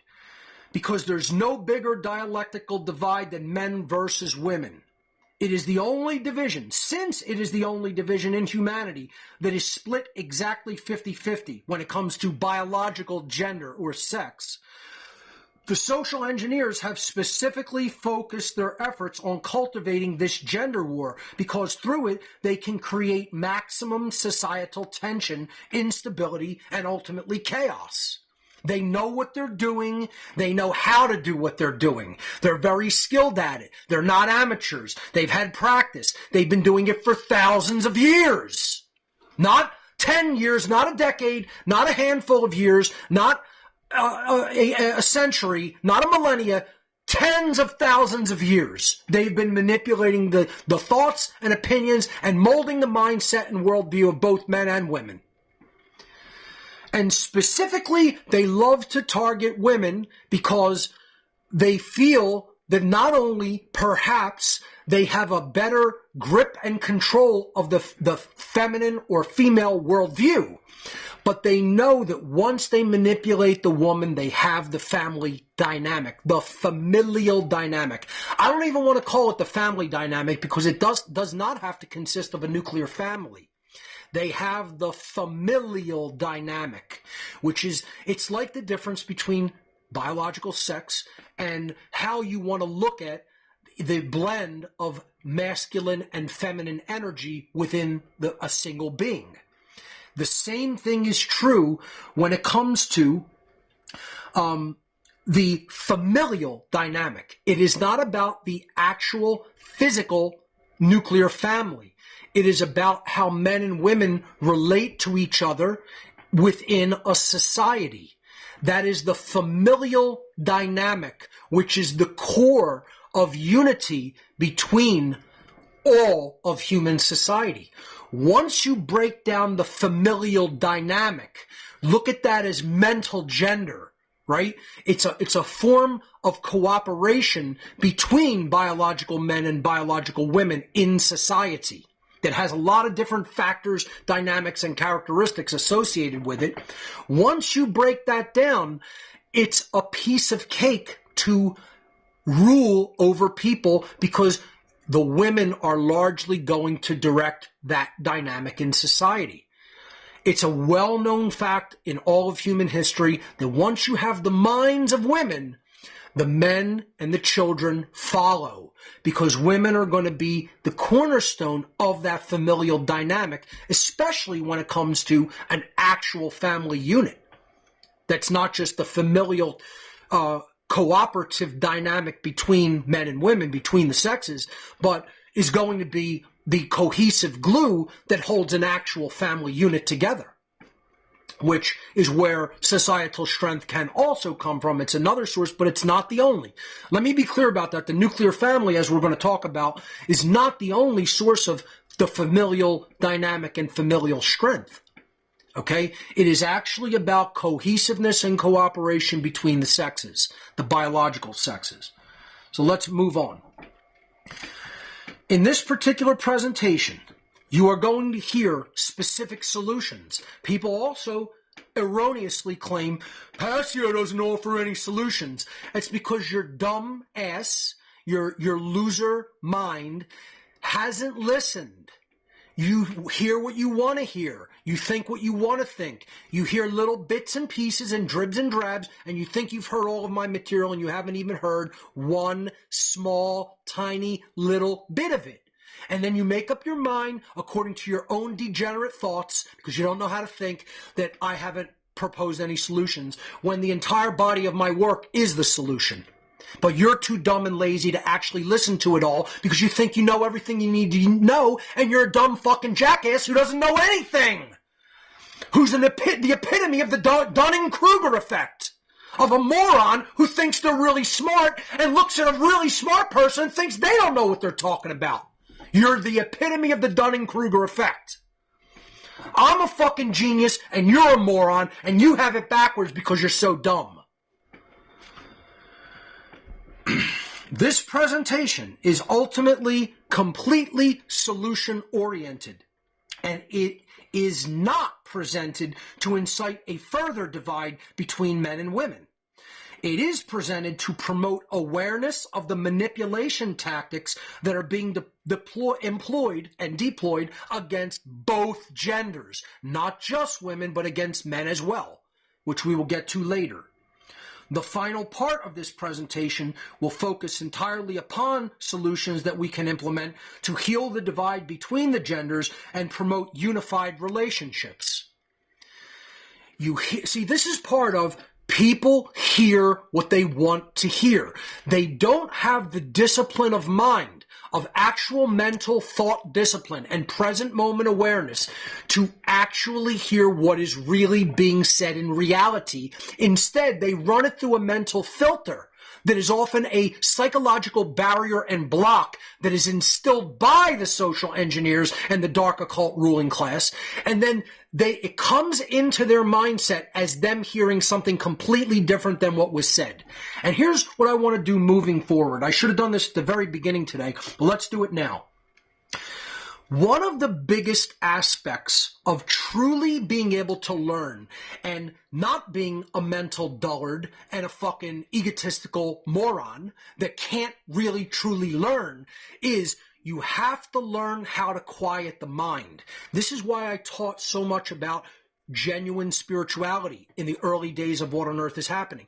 This is why I spent so much time going over consciousness and what it is and the aspects of consciousness and the characteristics of consciousness and how you can come to know yourself better through shadow work and attempting to learn certain techniques that can help you truly be present. That's why meditation comes in so powerfully handy. It is a powerful tool that if you know how to do it, and most people don't, you will learn how to truly learn. You will open up the aspect of your mind that allows true learning to take place. True learning takes place when the mind has been emptied of competing thoughts. I want to repeat that again.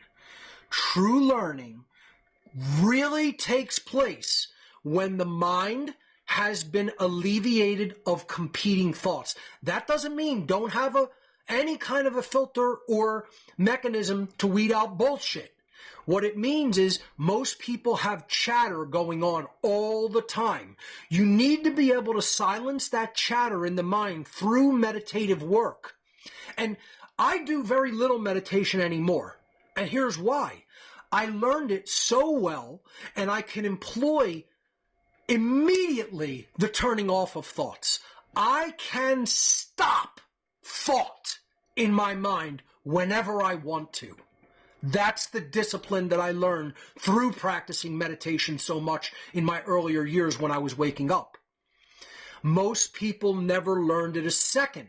So while they're taking in new information, all their mind is doing is chattering about nonsense and trying to find all kinds of little loopholes and technicalities and pay attention to trivialities, and they're not really present. That's why they don't learn well. That's why they don't integrate the lesson. That's why if you told them an hour after, could you please give me the gist of what I said earlier? every part of what they repeat back would be wrong. They can't retain any of it. I see this in certain people take place in minutes or seconds sometimes, where you just gave them the information that they need, and it's immediately out of their mind. You spoke it not only a minute ago, and they still can't remember and integrate it. And it's not a memory problem. It's a problem of the mind chattering away endlessly while they should be fully present and fully paying attention. We have to go back at some point and revisit yet again the topic of present moment awareness, because it really is one of the most important factors in how to learn. And this is not taught in school. This is not taught in the modern education system. Parents certainly don't teach it to their ignoramus children, because they're ignoramus parents who can't teach their children a fucking thing because they don't know a fucking thing. You have to get the mind quiet in order for learning to take place. Learning doesn't take place in a cluttered mind. Just like, unless you want your house to be clean, you don't keep cluttering it up with fucking dirt and bullshit and soil and fucking empty bags of fucking food and crumbs and everything. You don't splatter detritus all over the room when you say you want it to be clean. Well, the same thing has to be true when it comes to how do you discipline the mind. If you want a clean room, you got to go and clean up the fucking detritus. You got to break out the vacuum cleaner. You got to pick up all the shit off the floor. You got to clean the fucking surfaces, and you got to not add more fucking shit into the fucking air and surfaces of the room and on the floor. That's how the room gets clean and stays clean. It's the same with the mind. Sanity and true present moment awareness are forms of cleanliness of the mind.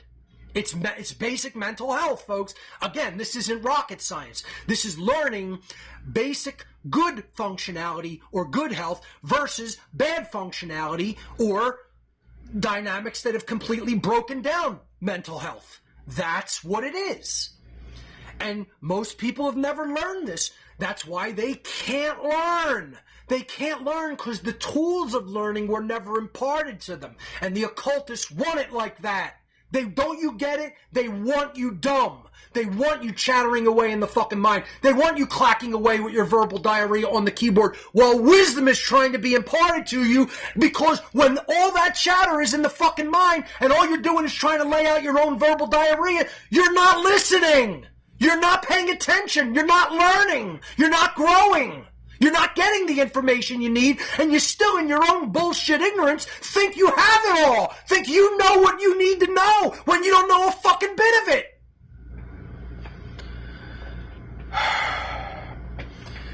You gotta force your mind into silent submission. You have to force it into silence to learn.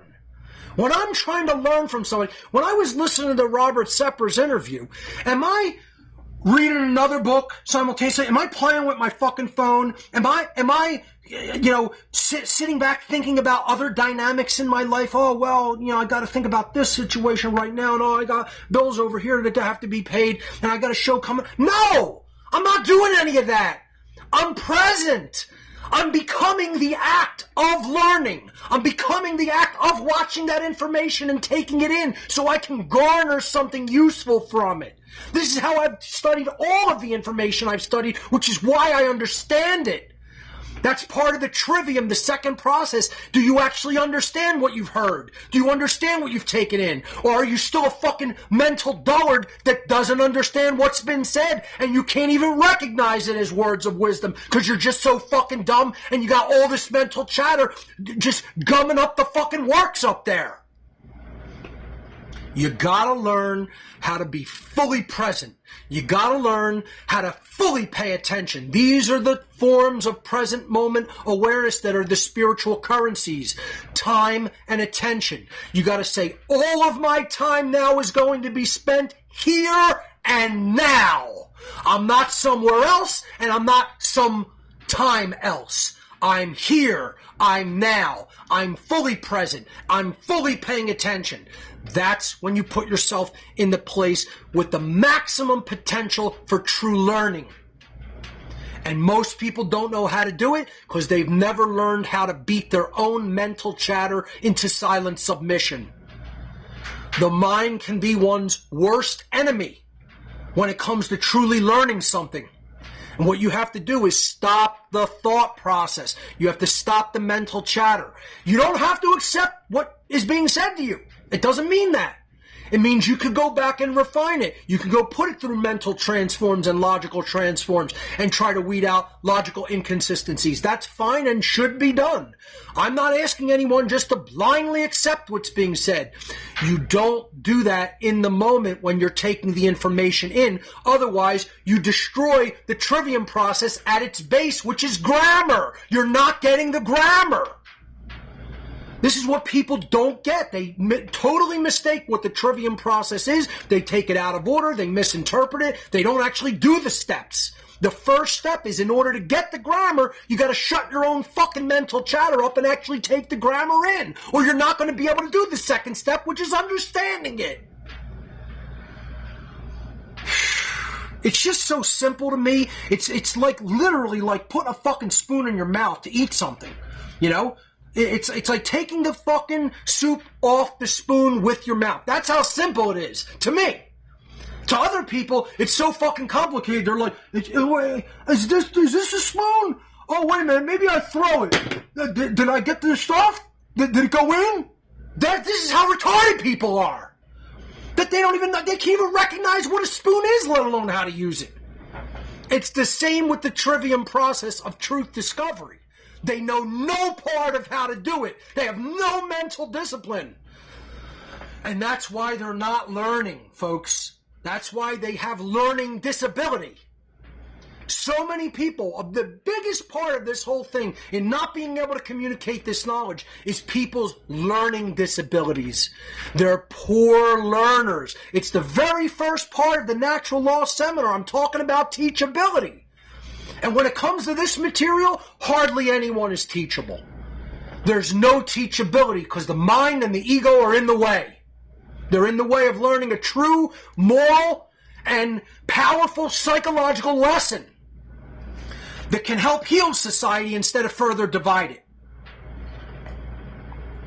And believe me, it's being divided at such a rapid rate. And the things that I have heard, I mean, I am going to tell you some of the things that I have heard women say to me in public, in society, in public places, only last year and into this year. And it is so tragically abominable what they've been led to believe, how distorted their thinking has become. And what they actually believe in, their cult belief system, especially in the modern-day communist leftist circles and neo-feminist satanic circles. And neo-feminism and Satanism, they're rolling buddies. They are married. Satanism and neo-feminism are a married couple, okay? They are together and as loyal gets, and they're bonded. And this is what women don't understand. Modern day women do not understand how part of the agenda of Satanism and globalism the modern neo-feminist agenda really is. It is rooted ideologically in Satanism and communism. And especially Satanism, which is the origin of communism. As I would go so far as to say, completely proved in two masks. Not just laid out as an explanatory synthesis, but that was a logical proof that I offered in that presentation. So let's continue now that I adequately talked about the necessity of true present moment awareness and paying of the two spiritual currencies, time and attention. Let's move on. This presentation is about eugenics. That's what the neo-feminism agenda is ultimately doing and creating in society. It is a mechanism, and it's a propagation mechanism for eugenics waged by the social engineers, globalists, Satanists, however you want to look at them, the masters of our society. In order to understand how it's a eugenics op, we have to know what eugenics really is and what the word means from its roots, from its etymological roots as a word. One of the best ways of studying what a word really means in modern society is to go back to the origins of the word itself and look at its etymology, which means where did the word come from in its basic building blocks from ancient languages. The word eugenics in English is etymologically derived from the Greek adjective eugenes. So that's it written in ancient Greek characters there. Eugenes means well-born. The adjective eugenes is in turn etymologically derived from the roots, the Greek adjective eu, or upsilon, meaning good, and the Greek noun genos. Putting them together, you get eugenes, right? Genos is the Greek noun meaning race or stock. So it means literally good race, good stock, good genetics, good breeding, okay? And we're not talking about eugenics here, at least in the etymological definition, in the sense that the Nazis and those who they took actual eugenics practices from, which was largely Americans in the 1920s, we're not talking about it as trying to build up your own race as a master race and present it as such and then eliminate others, although that could be a form of eugenics. Eugenics as an actual word in its base root state simply means that your stock or your characteristics or your makeup is of goodness and strength. So I've told people, and they didn't really understand it when I said this, and I'll say it again, I believe in true eugenics. I am a eugenicist, believe it or not, okay? And many people will hear that and they'll be, that's horrible. No, certain forms of eugenics are horrible, but true eugenics simply means that you want human beings to be stronger. That's all it means. You want them to be of good characteristic stock. And that doesn't mean genetic stock. It can mean genetic stock, but it does not have to mean genetic stock. It means that their internal characteristics as a being are strong and good. So all eugenics means is good breeding, good propagation of strength and characteristics down to the next generations. As the very base meaning of the word, that is all it means. It is in and of itself. It is not evil. It can be turned into evil when we say, this race represents goodness and strength, that race represents badness and weakness, evil and weakness, just because we say so. We're not objectively looking at the characteristics. It's all filtered through our subjective interpretations of what we want. It's not objectively good. And we're going to look at those people over there as the enemy and us as the master race, and then we're going to go wipe them out. I'm not an advocate of that form of eugenics, obviously. That's evil. That's doing something that is immoral and harmful. So, at its very base, eugenics just means good propagation of characteristics. You have to understand that before you move on in your understanding of anything coming after that. Modern-day eugenics has become a social ideology advocating the promotion of higher rates of sexual reproduction for people with traits and characteristics desired by its proponents, and reduced rates of sexual reproduction and sterilization for those with undesired traits and characteristics. Now, this is where actual race-based eugenics comes into play. And we're talking about that in the sense of how eugenics was propagated in the early, 1900s in the United States, and then eventually spread to Europe and Germany in particular in the 1930s and 40s. So, this is what is meant by race-based eugenics, this part of this definition. And what it means is the people who are going to be in control of the breeding process between human beings are going to try to propagate whatever characteristics that they want to see bred into the next generation of human beings, largely through physical characteristics.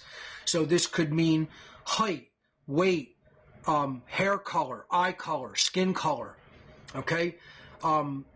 Genetic lineage of their descent and how quote-unquote pure they believe that to be.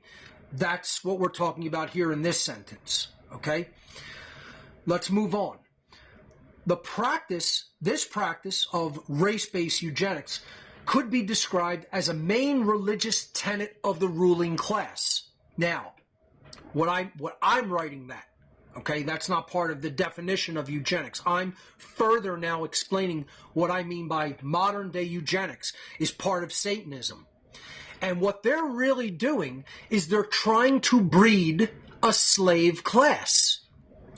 So if a ruling class that is already in a position of power and influence and has most of the resources of the world, based on what they already know about the human psyche and how to manipulate it, if they want to create characteristics that are conducive to keeping people enslaved, they are trying to breed characteristics into future generations of human beings that will weaken their characteristics as a being. It will weaken their goodness. It will weaken their strength.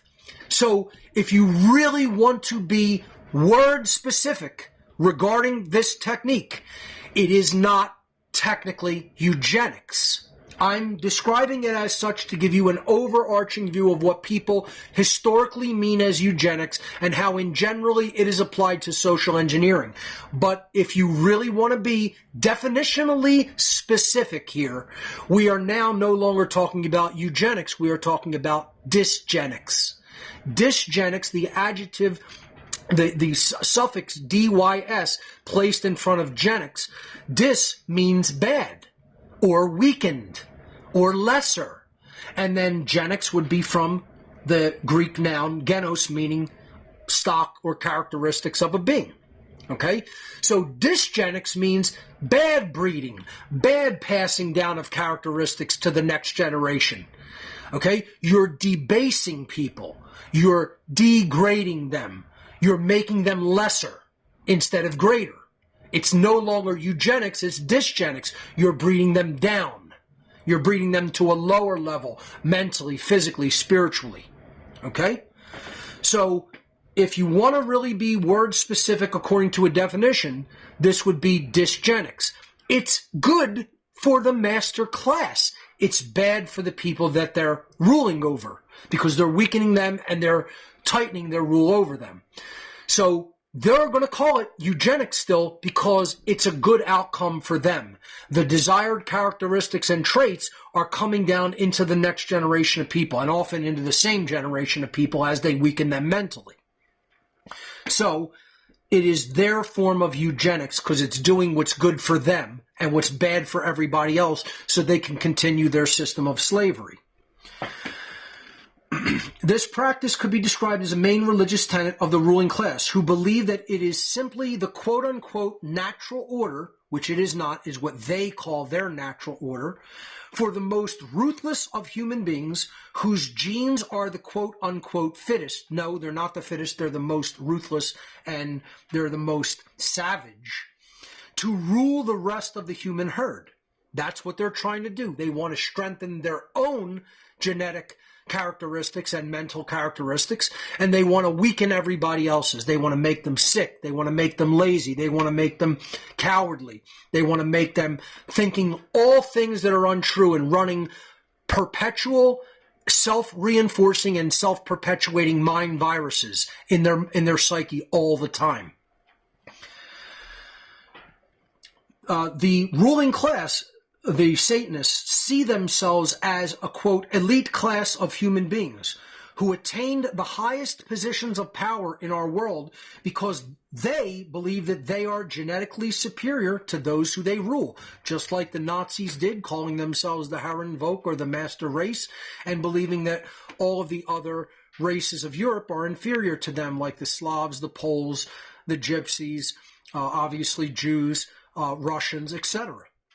And they wanted to eventually either wipe those populations out or enslave them and put them to work for the Germanic Herrenvolk master race.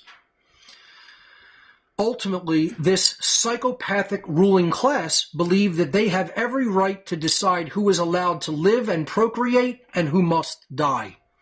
And this is a tree graphic here on the right from the 1920s, representing the concept of genetics.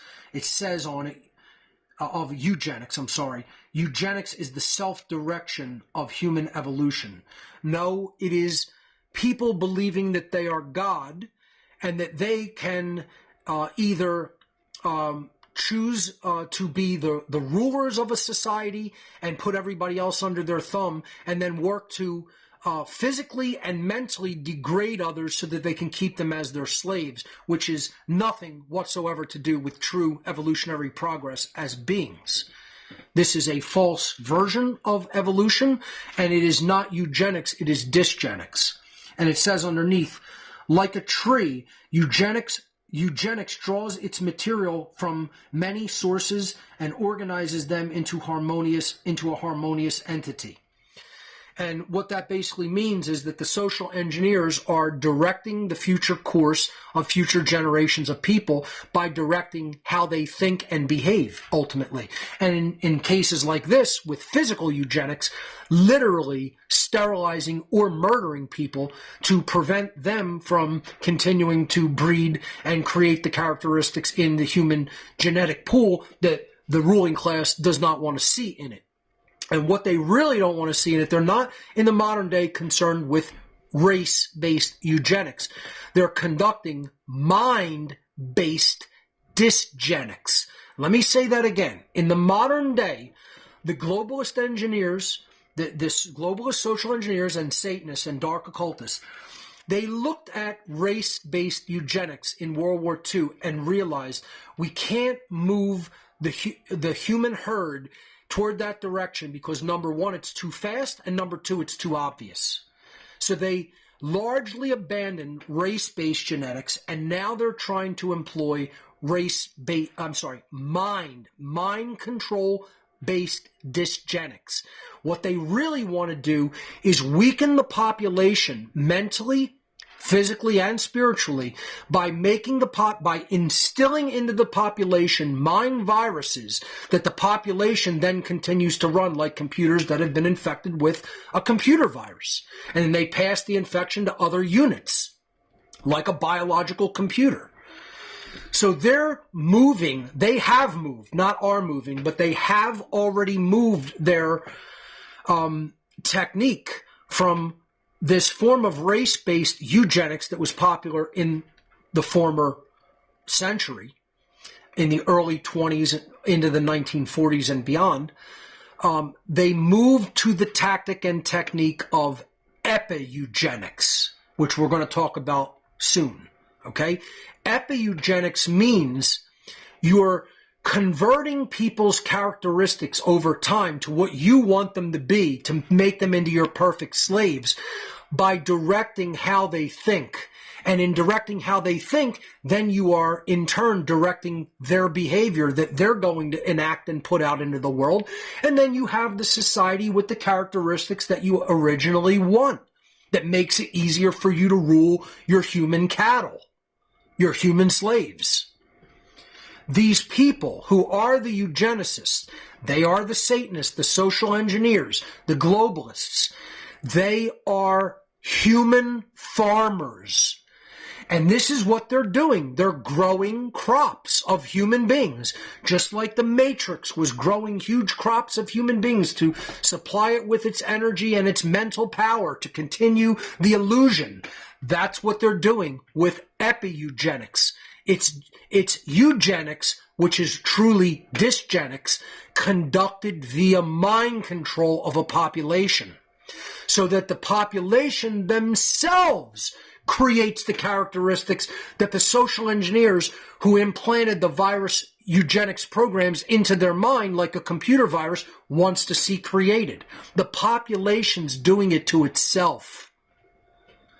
All right, so we've described basic classical eugenics and described, in many cases, this should be called dysgenics because it's the weakening of the population and its characteristics instead of strengthening, which is what true eugenics is. I am for the strengthening of humanity. I am for people being stronger mentally, physically, and spiritually, and that's true eugenics. This is not really what eugenicists, quote unquote, are doing. They are dysgenicists, trying to create the worst characteristics and mind viruses in people, which makes them far easier to rule over as slaves. Okay, so again, we are not talking about Nazi-based master race eugenics. Again, that was done in the earlier days of the past century. Okay, in the 21st century, this has significantly been more sophisticated and it's been upgraded. Their tactics and techniques have been upgraded to be refined toward mind control. It is not the old form of eugenics that was being practiced by the Nazis long-term failed. As I said, they couldn't get the job done because it was too obvious to people what they were doing, and they did it way, way, way too fast. It was like a test. It was like a test of, the COVID psyop bullshit of telling people there's a massive virus that's going to have them dropping dead in the street when in fact they know that's not going to happen because they just want to do it as a test, a psyop test, to see how many people are going to comply to their mandates and demands. And they got their answer. They learned a whole lot about how compliant this society is. It's over 98% compliant. Okay? And if you don't think so, you're just dumb, son. You're a moron that you look out into society and don't think 98% of people and companies and individuals and governments cooperated. I'd say it might be over 98% that went in for it hook, line, and sinker, and they do it all over again because they're dumb, cowardly jackasses. They haven't learned a fucking thing from what happened. They don't even know it's a psyop. They don't even get what a psyop is. They don't know the occult tactic of psychological operations. They don't even have any clue the fucking sorcerers that they are up against. They think it's some fucking people just whipping up fucking viruses in a lab to see what'll happen. You don't understand. The Satanists commanded that. They're directing all of that. They're getting ready. They'll release a true fucking big, real fucking super biological weapon. Wait until if their power is ever really threatened, that's going to be the most dangerous time. We're nowhere near that time. They don't need to do that. Their power is really threatened. They will release the plague. Believe me. They'll take everybody off this fucking planet rather than give up power. That's why when we do, if we are going to take it away from them, we got to do it in mass, and we got to fucking all wake the fuck up all the way, or it's not going to succeed. And everybody got to laugh at these jackasses when they start commanding people to follow their orders. Instead of fucking putting your fucking dog tags around your neck. Let me wear my dog tags. Your dog tags show you that you're a fucking dog, you fucking loser. You ain't a man. You're loyal to your Satanist gods is what you're loyal to, you jackass. You ain't a fucking man. There's no one fucking cell of courage in your fucking cowardly fucking veins and body. Boy. You're a little fucking boy. That's what you are. Let me wear my dog tag so I can show my loyalty to people. You're a fucking moron.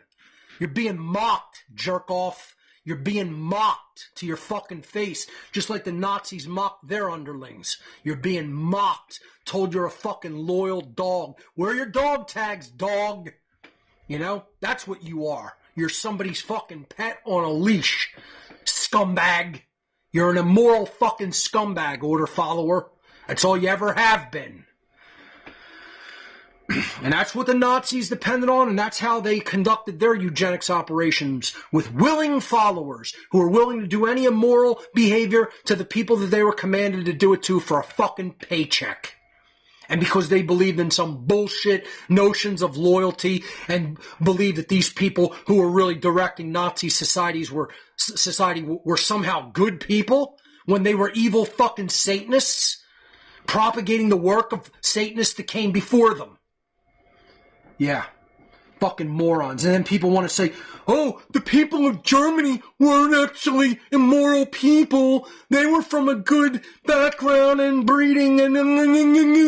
You're a fucking moron. They were evil fucking people. Just like the people today aren't cut from any different fucking cloth. They're just as fucking evil.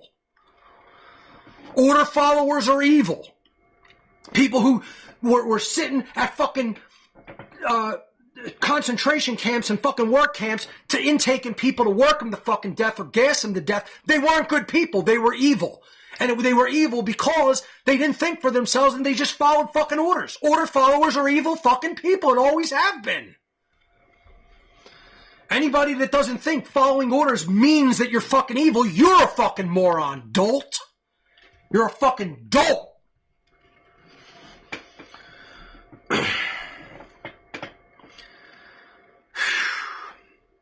And nothing's different today. We have a whole bunch of people that are just as fucking mind controlled in their fucking brain and in the way that they think, that's like, you know, they want to just kill fucking infants in the womb, you know, and still haven't understand it's an immoral act because you're doing something harmful, you're initiating something harmful to another being that does have sentience. And if you don't understand that, I just feel fucking sorry for you. I'm not saying I want control over a woman's body. I want people to make the decision willfully that they're not going to fucking murder the unborn. It's a being. It has feelings. It has emotions.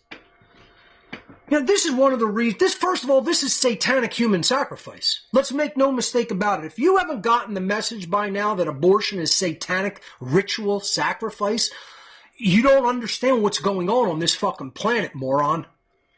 This is the Satanists conditioning people that you can murder unborn children and it's perfectly okay. And they want to make the whole debate over, oh, can governments command women to do this with their body? You're not doing it with your body. You're doing it with another body. It's another body. You know? And they want to make it about, oh, should government pass this law? Government should pass no law. Human beings should be conscious and fucking moral enough that they know this is a wrong behavior and it shouldn't be done. Because that fucking true understanding of justice and right should be written on their fucking heart, not in some book or in some government fucking law book. Fuck government entirely. They shouldn't legislate anything. There should be no human laws. I'm talking about the laws of the creator of the universe that govern morality and the human condition. And this is what Neo-Feminism has become. It has become a factory of human sacrifice, advocating for endless murder of the unborn. We want to know why we're in fucking the situation we're at? No greater indicator of where we're at in the human condition of slavery than the amount of abortion that has been done. No greater indicator. And if you don't understand that, I feel fucking sorry for you as a sorry-ass human being. They're out in the open with it. They're conducting human sacrifice out in the open. Now, really funny fucking thing that I laughed at hysterically is when they blew up this fucking shit monument. You know, eugenicists, Satanists, social engineers, and what I would call dark Rosicrucians placed this monument in Georgia called the Georgia Guidestones. Many people still don't know about them. Talked about them pretty endlessly and explained they're a eugenics monument. They're a monument to eugenics placed there by someone who gave himself the pseudonym R.C. Christian, which means Rose Cross Christian, or Christian Rosenkreutz, the Christian of the Rose Cross, which is the allegorical founder of the Rosicrucian order, the Order of the Rosy Cross, which is an esoteric occult mystery tradition society, which teaches valuable lessons about spirituality and morality and should not be dismissed just because it is an occult mystery tradition. Again, as I've said endlessly, and morons still don't understand it and will not accept it, there are always two sides to the occult, the light and the dark. Look at it like the Jedi and the Sith in Star Wars.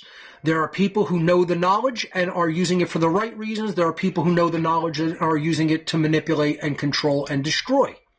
So Rosicrucianism is not one thing. There is light Rosicrucianism. There is dark Rosicrucianism. Freemasonry is not one thing. There is true Freemasonry or light Freemasonry, and there is dark Freemasonry or dark Masonry. This is an example of dark Masonry. This is an example of dark Rosicrucianism put there by someone calling himself R.C. Christian. Many people believe that it was Ted Turner, who is a known and noted eugenicist who wants the world's population reduced by 95%. I don't know whether it was actually him, but that is the best current popular guess and rumor, and it may very well have been he who commissioned it.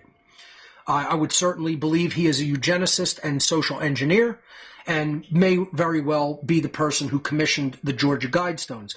These were blown up last year. They were dynamited by someone and then had to be taken down because of instability. They had to be completely demolished because of the parts that were damaged by the dynamite. And I think it's hilarious. I think that's the kind of thing I would love to just see everywhere because, and I'm not talking about just blowing bombs and people up, but things like this with things just destroyed. I'm not telling anybody to go out and do it, but if it happens, I'm just laughing about it because I pissed my pants when the Georgia Guidestones got blown up because fuck these people. That's why. Fuck you, eugenicists. Fuck you, you Satanists. Fuck you. Fuck you is the answer. That's what people need to say to these fucking losers. You fucking satanic, eternal losers is what you are. And they put up this monument saying, let's reduce the world population to 500 million, 500 million people, right? So then this way, you're taking 95% of the current total amount of human beings out of the world. And that's going to let it be in perpetual harmony with nature. No, it's going to be in perpetual harmony with your form of fucking loser-ass slavery. You know? That's all it's for. That's what their population reduction is for, is easier slave management. I word it like this. Why do they want to lower population? Let's say you're a sheep breeder, and all you do is you shear sheep, and then you kill them and you sell them for mutton. That's your whole business. That's your business model as a sheep farmer, right? Would you want, let's say your ideal amount of sheep on your farm would be 5,000, okay? You can manage 5,000 sheep, you can herd 5,000 sheep, you can shear 5,000 sheep, you can slaughter 5,000 sheep. Once it gets a little beyond that, now you're backed up. Now the farm is dirtier. Now there's more shit laying around. Now there's the water tables getting messed up.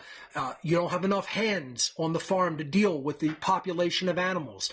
Now you have animals dying. Now it's creating disease. Now other animals are getting sick. Now your profits go down. Now eventually the farm would be threatened if the population goes up to 20,000. You certainly can't handle that. Now there's going to be more backup, more disease, more pollution, more inability to handle the population. What would you do if you're the kind of person in the mindset that I farm sheep?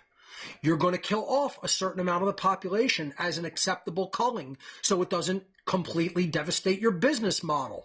I don't advocate for any farming. I think the farming of animals is a completely deplorable practice. I say leave the fucking animals alone and let's go human hunting where we need to do it. You know? Plenty of people need their fucking head hunted with a sniper rifle. Leave the fucking animals out of it. The animals didn't do anything to harm me or anybody else. Let's leave the fucking animals alone and go fucking hunting the fucking heads of human beings that need to be fucking hunted and blown the fuck off their shoulders. You know? It's about 150 fucking years too late. Where we should have been fucking calling the fucking globalists of the fucking world instead of letting them call us. And we're calling ourselves, as I'm going to explain. They're not even calling us. We're doing it to ourselves because of how degraded and debased our consciousness has become. So, I'm explaining the model of how these people have their worldview and how they see their reality as human farmers. The reason they want to reduce population is because they look at it like the modern overpopulation as they see it. I don't think overpopulation even exists, and the population of this planet is not a problem. It's only a problem in the sense that we continue to do things the way we do them. We continue to believe what we believe. We continue to be an immoral species, and we continue to destroy the environment instead of actually act as its stewards. That's why human beings are a threat to planet Earth, because of what we've become and how we continue to think, instead of getting our heads fucking screwed on straight and thinking the fucking right way. And the moral way. And the way that is in true balance with nature. Not like these fucking sick global socialist engineers think. They're Satanists that just want to fucking murder the human herd and cull it down to a more manageable fucking number. So that's their form of eugenics. And there it is right there, written in English and other languages. On the other sides of the stone, it was written, maintain humanity under 500 million in perpetual balance with nature.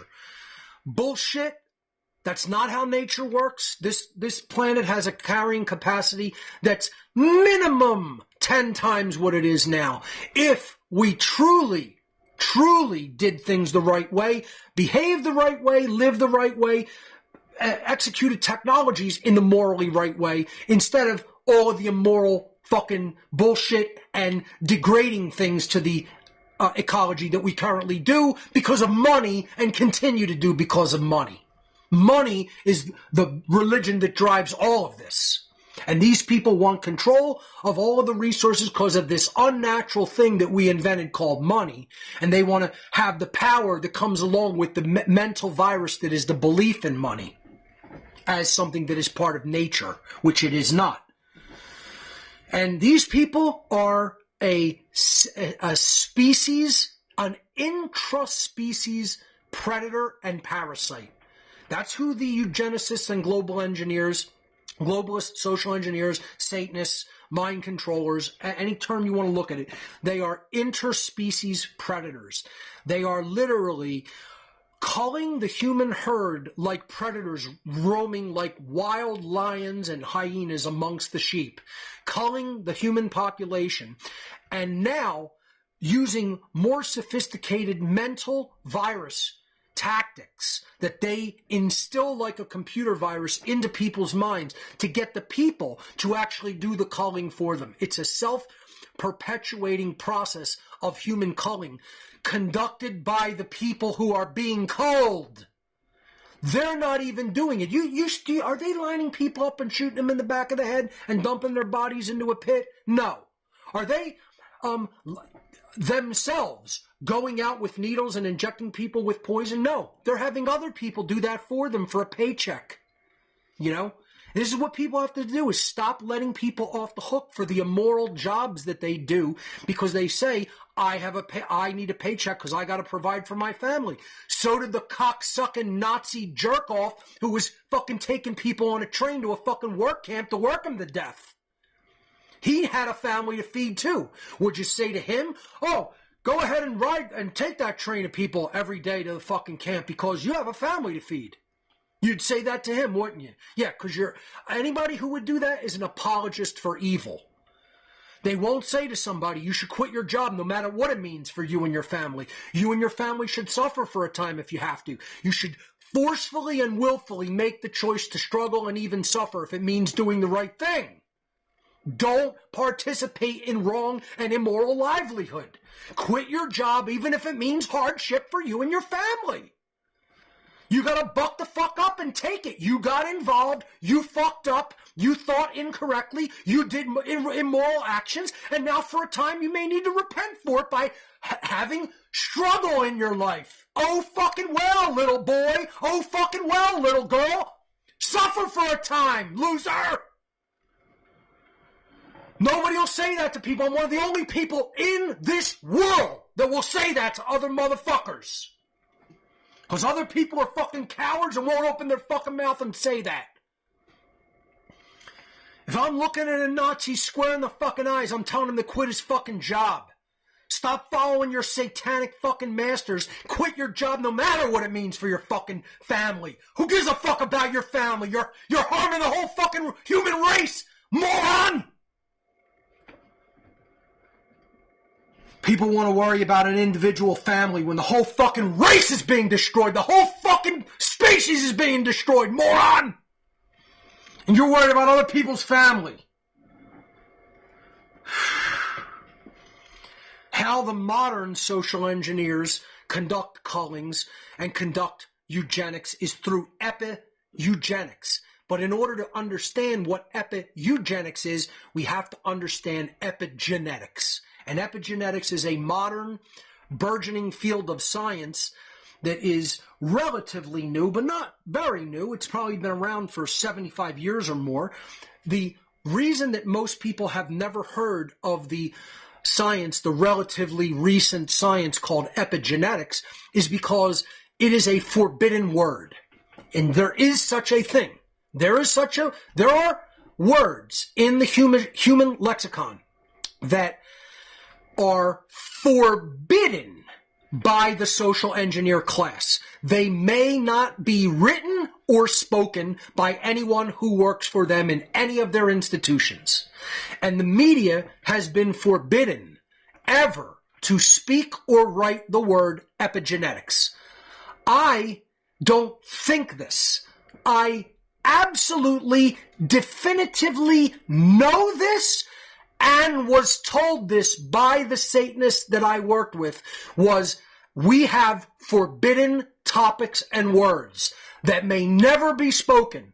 And the people we have on our leash, if they ever speak those words, it's not just the end of their immediate job. They're blacklisted forever for the rest of their life until they die from ever re-entering the field that they're in, whether it be media or law or medicine or education. If they're a member of their cult and they've taken vows of allegiance to these satanic networks and cults that really run things, they told me when I was involved with them, if they ever go against our orders, our wishes, our commands, our dictates, and they speak topics, words, or terms that we have forbidden them from ever uttering, that's the end of their entire career in the entire field of endeavor that they've chosen to involve themselves in. And if they try to do an end run around that, then they get taken out physically.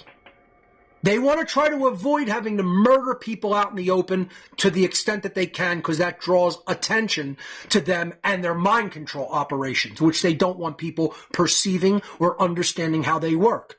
But they will resort to physical murder through hired assassins if people give them enough trouble, that have actually been involved with them and said, yes, we are loyal to you because of the power you're giving us and the money you're giving us, and we are going to take an oath of allegiance to them. For people that do not take oaths of allegiance to them and accept their gifts, they do not do anything to them. They have a code that they work according to, and this is very hard for people who have no involvement with the occult world to understand, because you haven't been there, you haven't interoperated, you haven't interacted with them, you have no frame of reference to understand it.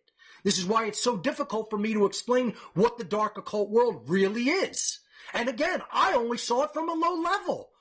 So I can't even speak about what really goes on at the highest levels, but I've heard enough and I've seen enough that I can extrapolate that. And I have a very high, not only intuitive ability, but a very high level to see real patterns in the world and be able to interpolate what things really mean or where they go when they're based on a dynamic here and they're growing and expanding. I have a very, very advanced capacity in my mind and my ability as far as being able to see patterns and ratios in the world to extrapolate where things go or will go. This is why they wanted me in their eugenics operations. They wanted me in the very culling ops that they knew that they were going to conduct. That's why the repeatedly, the organization that I heard more often than any other of what they thought I would be well suited to go and take some form of a role in was the Club of Rome. And I'm sure if I stayed with the Satanists, I would probably be a high-ranking member of the Club of Rome right now as we speak. Because they knew I had a mind for this. They knew I saw whole systems. They knew I could see whole patterns. They knew that my IQ was in the 150s. And they knew if they brought me on board with the eugenics op, boy, would I do a number on this population. And let me tell you, I would have. I would have. And I would have been great at it. Great. Not just good. Phenomenally great at it. And I will say, I'm very thankful that my life did not go in that direction, because the karma that brings, nobody really wants, if you understand where that's going to really lead you in the long term. So while some days I feel like, boy, I wish I would have just done it and just fucking killed these fucking dumb monkeys, in my real aspect of my being and my true soul and spirit, I know that the right thing ended up happening. That's hard to see and go with some days recently because of the direction things are going. But do I really know that's the way it should have worked out? Yes, I do. So, how do modern-day eugenicists conduct their operations? They don't do it through classical eugenics anymore. They don't have to. Do you think they need to round people up on trains and take them to concentration camps to kill people today? They don't need to do that. All they need to do is start a new war and throw more bodies on the altar of human sacrifice of war. All they need to do is invent a new fake bullshit disease and pump people with a fucking injection, and more bodies are thrown onto the sacrifice altar. People don't understand. It's all satanic human sacrifice. That's all it is. That's all that's happening. The culling is happening through the shots. The culling is happening through war. The cull is happening through disease. The cull is happening through fucking poison in food, water, and air. It's not going to happen. It's ongoing. We're living through an active human culling for those who have survived it thus far. An active satanic human culling is taking place as we speak. It's not coming in the future. It is and has been ongoing. They don't do it through direct methods anymore. They don't have to. They do it through epigenetics, through altering how people's perception works. And then that propagates down to physical characteristics and eventually down to how their genetics operate. So one of the things that you have to understand that the science of epigenetics has definitively determined through the scientific method and real truth discovery processes is that genes do not actually control us. And this is a big lie that all of the people who bought into Darwinian macrobiological evolutionary theory as put forward by Charles Darwin and then propagated by the Dalton family, all believed in the 1900s and all the way into the early 21st century, is that we're completely controlled by our genes. Humanity, human beings, are not controlled by their genes. If you still believe this, you subscribe to a well over 150-year-old pseudoscience called Darwinism. It is not an accurate science borne out by the true scientific methodology and admitted by Darwin himself that it was only a theory that would have to be borne out by the fossil record and future human experiments that would be conducted to either prove or disprove it. These have actually now been done. And genetics is not as deterministic as anyone in the entire field of science ever once thought. They are tendencies and switches that can be thrown or not thrown. They can be in on states, they can be in off states. And that is largely going to be determined by thought and environment. Thought and influence around us. which is why being an influencer is so important. You're influencing the cells of the human body to become stronger and better. Well, in their form of epigenetics, the social engineers, they're influencing the cells of the human body to become weaker and to become more susceptible to more mind control tactics and more physical degradation, and to have the characteristics that the globalist engineers do not want to see drawn out of the population, and to have the characteristics that the social engineers do want to see injected into the characteristics of the current population. It's very sophisticated, and understanding it is something that's going to hinge upon people looking into this somewhat relatively new science, which again, I'm saying it's probably existed for about 75 years now. The problem is, there is what is known as a knowledge gap, a knowledge differential. It's a knowledge time gap between when scientific discoveries actually occur and the world of science eventually catches up to understand what is actually happening in a particular field like epigenetics, and to do the experiments that confirm its validity. And the time that the population, if ever, learns about these new sciences started at approximately a decade, many decades ago. And as science became more sophisticated and looked deeper into the nature of what's going on, mostly matter in our world, epigenetics is one of the fields that is now taking consciousness into consideration in addition to what happens with matter. Because previously it was a distorted scientific worldview that only looked at matter. Now with new biology and epigenetics, we are seeing whole branches of science beginning to take the human mind and consciousness into consideration when it comes to its findings. But unfortunately, what has also happened with that advancement in science, which is a good one, what has happened is the time gap from when the leading cutting-edge scientists discover something to the point where the public is not only just informed about it, but it then influences and colors their worldview, and they start seeing things differently based on the actual true scientific findings within the scientific community, has significantly widened. And it's gone from a decade, then to 20 years, 2 decades, then to 50 years, 5 decades, and then to 75 years.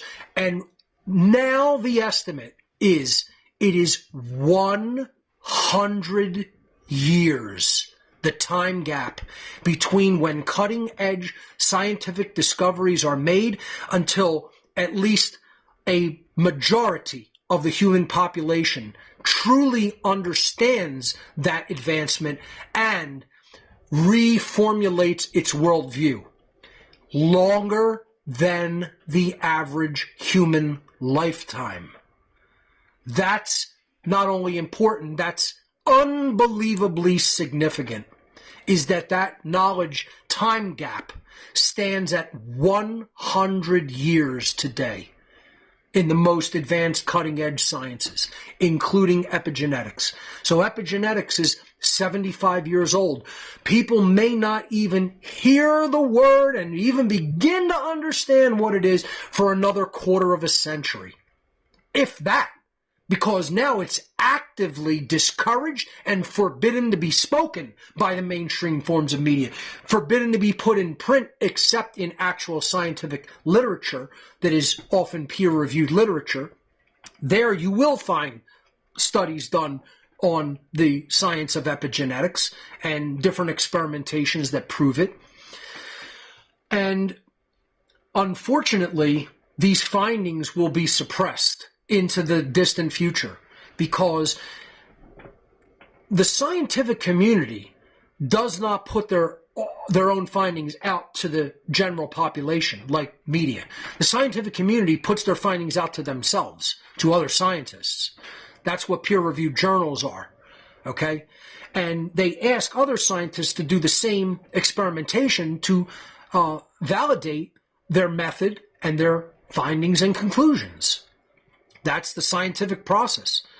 You have a hypothesis, you do observation, you do testing, you publish your results, and then you ask for the rest of the scientific community to confirm your results.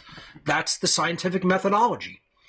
And unfortunately, scientists themselves who do know that epigenetics is a real science and what it really means for humanity, they don't do a lot of publishing work to the public themselves.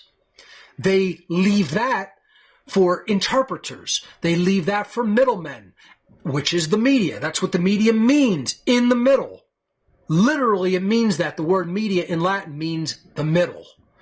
So the media has traditionally been the middle people between the publishing of the realms of new science and the population. And not only traditionally, when there were some legitimate journalists, it was already a 50 to 75 year gap. Now, with censorship and the complete banning and the complete turning terms into forbidden ideas, that knowledge gap that time differential in that knowledge gap has extended at least another quarter of a century to 100 years, and maybe longer in some cases. So I don't expect the population to wake up to epigenetics. I'm going to explain it anyway, but most people are just going to stay completely ignorant when it comes to this because they'll never hear it on a mainstream media source. Let's look at what epigenetics actually is, because this is going to be critical to understand how the entire agenda of Neo-Feminism works. It works through epigenetics, which is why I call it the Satanic Epi-Eugenics agenda, because it's epigenetics extended into the realm of eugenics. And again, if I redid this presentation today, I wouldn't call it Epi-Eugenics. I would now call it Epi-Dysgenics. Epi-Dysgenics is what the satanic globalist social engineers are actually propagating. They are waging a campaign of Epi-Dysgenics. And we'll understand what that means after looking at epigenetics. The word epigenetics is derived from the Greek prefix epi, meaning beyond, further than, to go past something. And the Latin verb genere, which is where Genesis comes from, meaning to make or to create. If you learn word etymology, you'll see where all of the terms that we speak colloquially on a daily basis come from. So just look at the Latin verb genere, to create. It's where Genesis comes from, to generate something, to make it, to create it. And then epi means to go beyond. So it means to go beyond creation, to go beyond the classical methods of what it means to make or to create something. And what does epi apply to? The prefix epi means you're going beyond the genes. You're going beyond the things that have classically been understood as something that is making a condition or making a characteristic or making a trait. And what does it refer to? It refers to the mind. Epigenetics means you're going beyond the genes and to the things that influence and turn genes on or off. Consciousness. And this is borne out in this science. Genes are a biological tendency like a tide. So, if there's a high tide, there's a tendency for more water to come toward the beach, and it would be more difficult to row a rowboat and get it out past the breaking waves at high tide. So, consciousness could be applied to the equation, and if you want to get the boat out to the ocean, you can wait until you know the pattern is going to change to low tide, and there's going to be calmer waves, and you're going to be easily able to row the boat out past the breakers. This is to go beyond the physical and to use the mind to recognize patterns and then do the thing that you want to do, create the thing that you want to create by going beyond the classical physical aspects of something.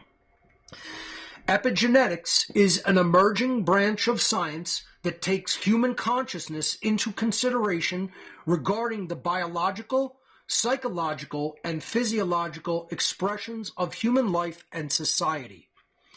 It is not leaving consciousness at the door as old physical only, matter, looking into matter only branches of science used to do, and then pin everything on genetics. We have learned it is not just about genetics. Do they play a role? Yes, genes do play a role.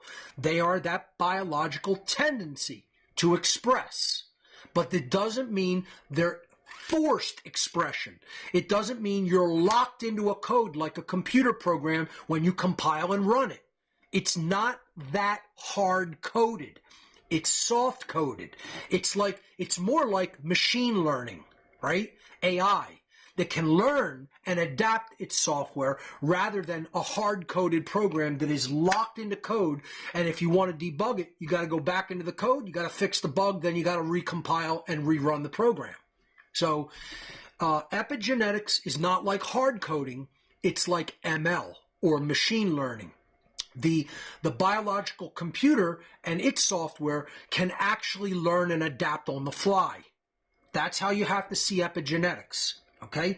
And the determining mechanism, the mechanistic aspect that is going to do that learning of the biological computer is the consciousness. The consciousness is going to learn and adapt, and it's going to take not only its thoughts into consideration, it's going to take environmental aspects into consideration or environmental influence.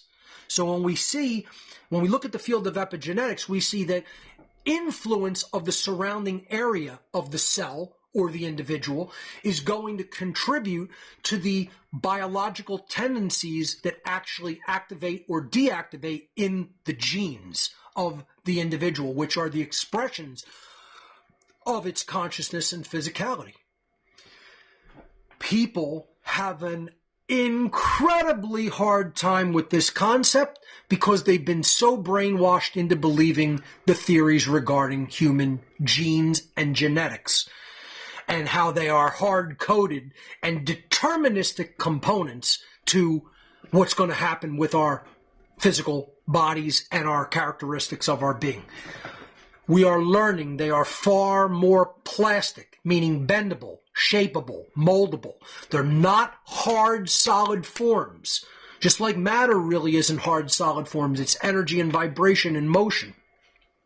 The same is true for genetic expression. It's going to be largely determined by thought processes and environmental influences far more than it is genes. Genes are now known to make up actually less than 20% of that equation. And the consciousness and the environment, the environmental factors that influence the gene expression is 80 or more percent. Okay? And that's probably a conservative number. And we're probably going to learn it's actually even more than that in the future.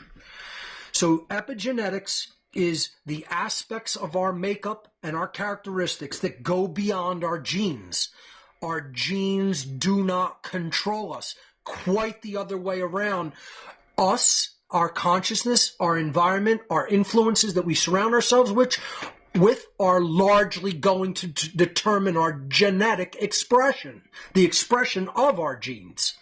It's exactly upside down and reversed, and that's why they want us to believe genes are the ultimate hard-coded expression of ourselves, because they want us separated from spirituality and consciousness and completely focused only on the materialistic. A great book that people should take a look at is Nessa Carey's The Epigenetics Revolution, How Modern Biology is Rewriting Our Understanding of Genetics, Disease, and Inheritance. The science of epigenetics clearly demonstrates that human beings possess the ability to create adaptive changes to their gene expressions via changes in consciousness. We will see a change in our unique individual expression of consciousness, and when it extends to our surrounding environment, we'll see changes in the expression of our society. Everything is an expression of mind. This is the first principle of natural law in Hermetics. The all is mind. Everything is an expression of how we think. If we clear up how we're thinking, everything else follows that. Free your mind and your ass will follow. You know? That's what it is all ultimately about. We have to change how we are thinking, and then we will change our expressions in the real physical world. So, genes have been proven to be only a tendency for biological expression. Since consciousness precedes the genetic expression, again, everything extends from the mind outward, then if consciousness is changed, gene expression can also be fundamentally altered, fundamentally changed. We are the actual writers and authors of that code. We can shape it into all the different expressions. The Creator gave us the components of the code. It gave us the word. You see, that's the whole idea of the word. The actual genetics are of the Creator, okay? But how it expresses in our experience in human life is almost entirely up to us. Now, I say almost because people are going to be influenced by their environment. Would I have less anger problems? And again, I don't think I should control it entirely. I don't think it should be shut off. That's like holding a fire hose that needs to express. It's going to blow up in your face when you do that. I'm not going to do that. I'm going to say what I know to be true, even if it's vicious, vitriolic, nasty, and angry. Want to know why? Because the very first characteristic that needs to express is what's true. And that's what people aren't hearing. They're hearing the anger in my voice, but they're not hearing the truth in it because they've been mentally conditioned like a fucking virus that's running in their mind to dismiss truth if anger is present with it. And that's not my problem. That's your fucking problem, moron. That's not my problem. That's your mind control. I'm not under mind control. You're under mind control if you think that way, if you think the truthfulness or veracity of information is somehow altered or changed because of anger being present or not present. The fucking media, you want people to lie to you with a smile on your face? Go watch the mainstream media, you dumb fucking ignoramus. Let them lie to you with a smile on your face with some dullard fucking chick who, looks hot and all, and you want to pay attention to what she's saying just because she has some attractive look and she's spewing fucking satanic verminous filth from her mouth and putting a nice smile on her face while she's doing it, and you're eating it up like a fucking moron with a fucking fire hose down your gullet and you can't get enough into your lazy fucking dumb moron ass. Okay? So that's never going to be me. I'm going to give you the straight, hard fucking shit with no sugarcoating, and it's still going to be fucking true. Regardless of what you think about it or me. Like I said, you don't like how I deliver it? Go fuck yourself and turn it the fuck off and remain a moron. It's your fucking funeral, but unfortunately it's also other people's funeral. I'm going to say it how I want to the fucking morons in the back who aren't fucking listening and haven't been listening. Because they need to get their head out from up their ass and change their fucking mind. So, we ultimately can largely determine how that expression works. Are we completely insulated from influence by others? No. That's why I'm so angry. Because I'm surrounded by fucking morons everywhere. That's the environmental influence that a person should not be completely immune to. If you think that, again, you believe somebody should really be a fucking computer, should train themselves to be a computer. People aren't fucking computers. They get angry. They have a full range of emotions. Anger's there for a fucking reason, moron. You shouldn't try to fucking purge it. You should express it. You should use it for the right reason and to do the right thing with it. Ass. Okay? So, let's move on. Okay, so one of the things that I'll guarantee you somebody got not only fired for, but they might have had a lot worse done to them, is Epigenetics did appear on Time magazine once. And it said, why your DNA isn't your destiny. The new science of epigenetics reveals how the choices you make can change your genes and those of your kids. So what I've written here on this slide is epigenetics has shown that human beings are not controlled by genes like computer programs are controlled by code. This is a fallacy propagated by Darwinian scientism for almost 2 centuries. When we work to change our consciousness and beliefs, our biological and psychological code can actually be rewritten and a different expression can be manifested. In other words, we are not our genetic code. We are the writers of our genetic code. We are the writers of the combinations. We didn't create the actual genetics, right? Nature or God, the creator, creates those building blocks. We can put, so the grammar is God's. The word is with God. The ordering or expression of that word that manifests in us is up to us and our free will in how we think, in what we will believe, in how we will influence our environment for the better or the worse. That's part of the free will, or what you could call the unknown aspect of consciousness. It is not written in stone. It is not, trying to think of the word. It's not determined. It's not the deterministic aspect of consciousness. It's the free will component of consciousness. Okay? So free will versus determinism. Some people will look at it as chaos, the chaotic dynamic of consciousness, which could go in any direction through choice. But choice is largely going to be determined by the information that we have at our disposal. That's why they occult information. That's why they hide it. They don't want you to learn their knowledge. They don't want you to learn what they know about how the mind works and how it can be manipulated into different states. If you learn that, you'll learn their tactics as social engineers, and you become immune to those tactics if you really know how they work. So genes have been seen as a deterministic component of the biological makeup of a human being. Epigenetics has proven beyond the shadow of a doubt that genes are not deterministic components like hardwired computer code. We can affect the expression of the gene by taking the grammar and rearranging it with our consciousness and what information we have taken in and how the overall environment that we are a part of has not only influenced us, but how we influence it. If fully grasped by humanity, this fundamental understanding that epigenetics represents could help us to radically transform our world for the better. Unfortunately, the overwhelming majority of human beings does not understand epigenetics in any way whatsoever. They haven't even heard of it, let alone understood it fully. So check out that, let me step back for a minute, that Nessa Carey book. Check out Bruce Lipton's work. Check out the work of Joe Dispenza. Check out the work of, I'm trying to think of his name. He's in it later in the presentation. I'll give you some sources. Oh, here they are. So Bruce Lipton, Joe Dispenza, Greg Braden, and again, Nessa Carey.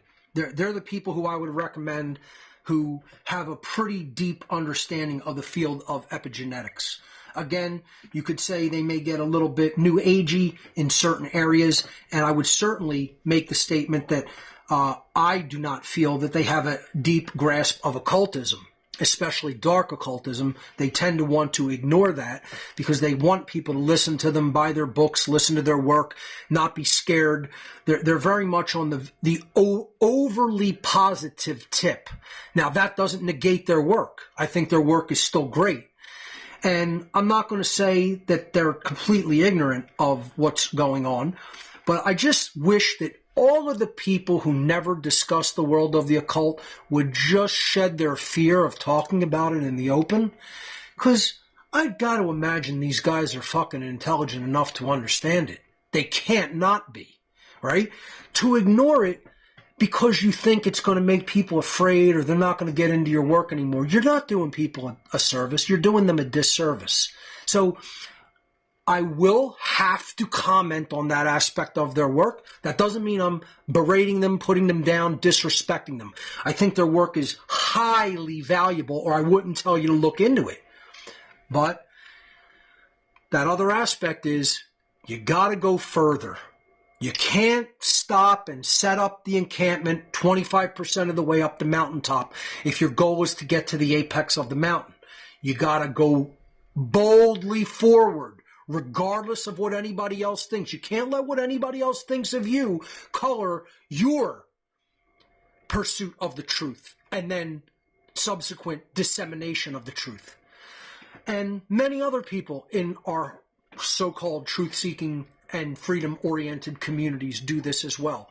They want to leave the occult on the back burner, and they don't understand it's one of the most important topics to explore and talk about and cover and really be accurate about, because it's the force that's running this planet. And if you don't understand that, like I said, I feel bad for you. I feel sorry that you're that ignorant at this point and place in our world. You got to be working overtime. You got to be working hardcore to be that ignorant and naive. That's a full-time job at this point with how blatant it has become. So while I will give them that criticism, their work on epigenetics is phenomenal and should be fully understood and integrated into people's consciousness. So please check out these gentlemen's work. So, if we combine the concept of epigenetics with eugenics, even if we look at it from the classical form of eugenics, what do we come up with? What have we formulated?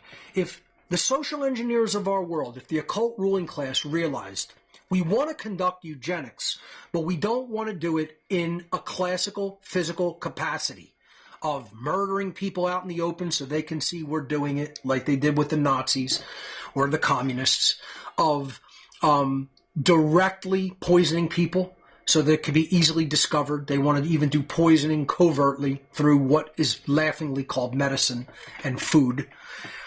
And we want to cull people, but we don't want to be seen as the people who are doing it.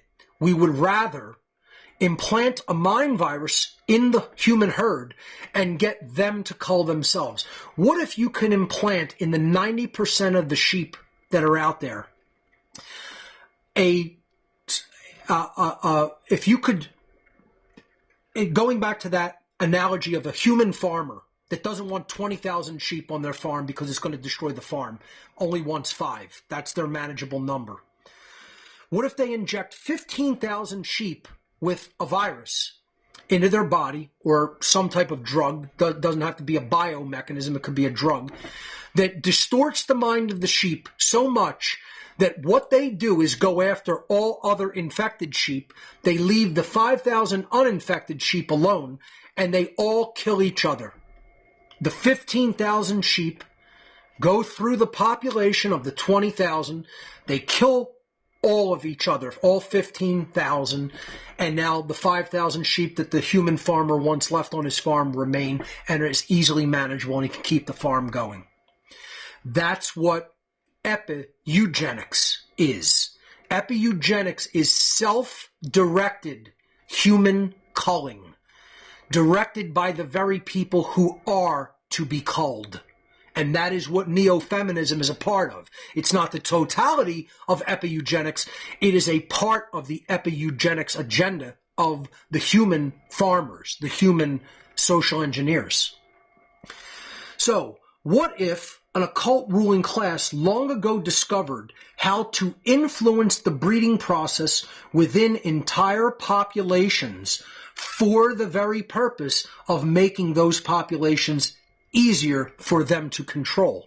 As I've just said, it's just look at it like the sheep farmer analogy. They learned how to engineer the consciousness of people so that they would do the worst possible things and believe the worst possible beliefs so that they would actually over time cull out the not only the numbers of people but the characteristics of people that is undesirable to the human farmer of our planet, the human farmers of our planet.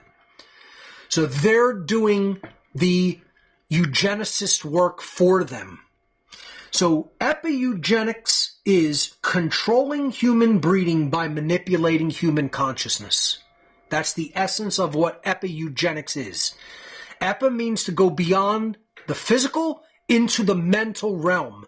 So you're controlling the mind and its perception so that you can ultimately control the characteristics that come out of the human herd. And once you control those characteristics, you can debase them as much as possible. You can make them weak. You can make them degenerate. And you could easily control people. The Satanists want weak, ignorant, lazy people that are easy to control, easy to enslave, and easy to cull, because they'll listen to anything they tell them and believe it as true. They don't want true eugenics. They don't want strong characteristics in the population. They don't want high levels of intelligence in the population. They don't want true physical strength in the population. The people like that are well informed, that are courageous, that are physically strong, that are in good health, mentally, physically, spiritually, those people would be enormously difficult to control. You can't control people like that. They know what's good for them. They know what's right for them. They know what the true difference between right and wrong behavior. They're moral. They're strong morally. They're strong in their consciousness. They're strong in their physicality. People like that are going to be a nightmare to control and enslave. That's why we're really dealing with Epigenetics. We're dealing with them weakening the population, giving them mental belief systems that are completely untrue and completely socially engineered, specifically tailored to weaken them as much as possible so that they're easier to enslave. I call this population control through mind control. And once again, if you don't understand that that's what's happening, you're dumb as a bag of fucking bent, rusty nails. Okay? And that's pretty fucking dumb to keep laying around. And that's how dumb you are if you don't understand that this is what's actively taking place in our world. The social engineers, the Satanists of our world that are the real controllers of this planet, are engaging in the control of the human population through the manipulation of the human mind. And the people out there in the audience, you are still under this mind control. The vast majority of you. Largely you're under the mind control because you haven't really been present and really listened to what I've said over the years. Maybe you're just too fucking dumb. I don't know. Maybe you're just too fucking lazy. Maybe you're just too apathetic, or a combination of all three. If you actually listen to what I've said over all these years and digested the grammar that I have freely and selfishly given to you over the years, you would understand, dullards. You would understand by now. But clearly you're lazy fucking dullards, because I can tell the population still doesn't fucking understand. And if you guys understood well enough, you'd be trying to influence the rest of the fucking population to understand.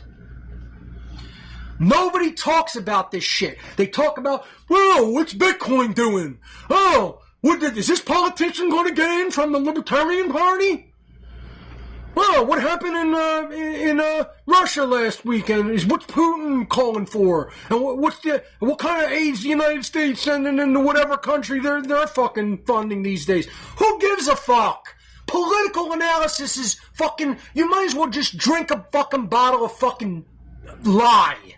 You might as well drink a bottle of fucking liquid Drano. Go ahead and drink the bottle of liquid Drano, because it's about as good as it's going to do with political analysis. You're not getting to the underlying fundamental root causes. You're not getting down to the level of causality. You're gargling with fucking sewage endlessly, as Jay Parker calls it, endlessly talking about the fucking realm of effects. All of the symptoms. You think you're going to solve this by the analysis of the symptoms? Good luck.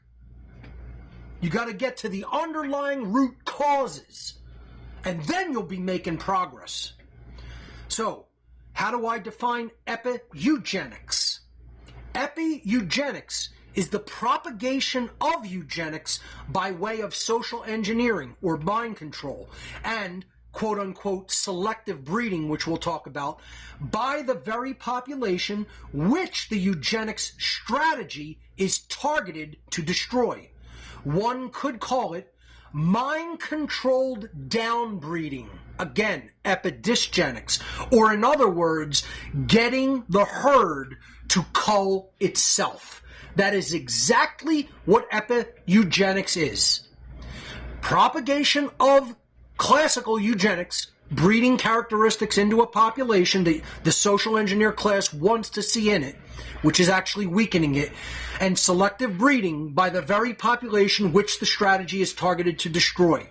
It is mind-controlled downbreeding, or in other words, making the human herd actually cull itself through its own belief systems and mind viruses. I think that's all the time we're going to have on this edition of What on Earth is Happening. I hope you learned a lot. I hope you will really make time to truly learn how to think and how to be fully present, and we'll continue the analysis of Neo-Feminism and the Satanic Epi-Eugenics agenda right here with part 3 next week. Same time and place on What on Earth is Happening. Thank you for watching, everyone. We'll see you next week.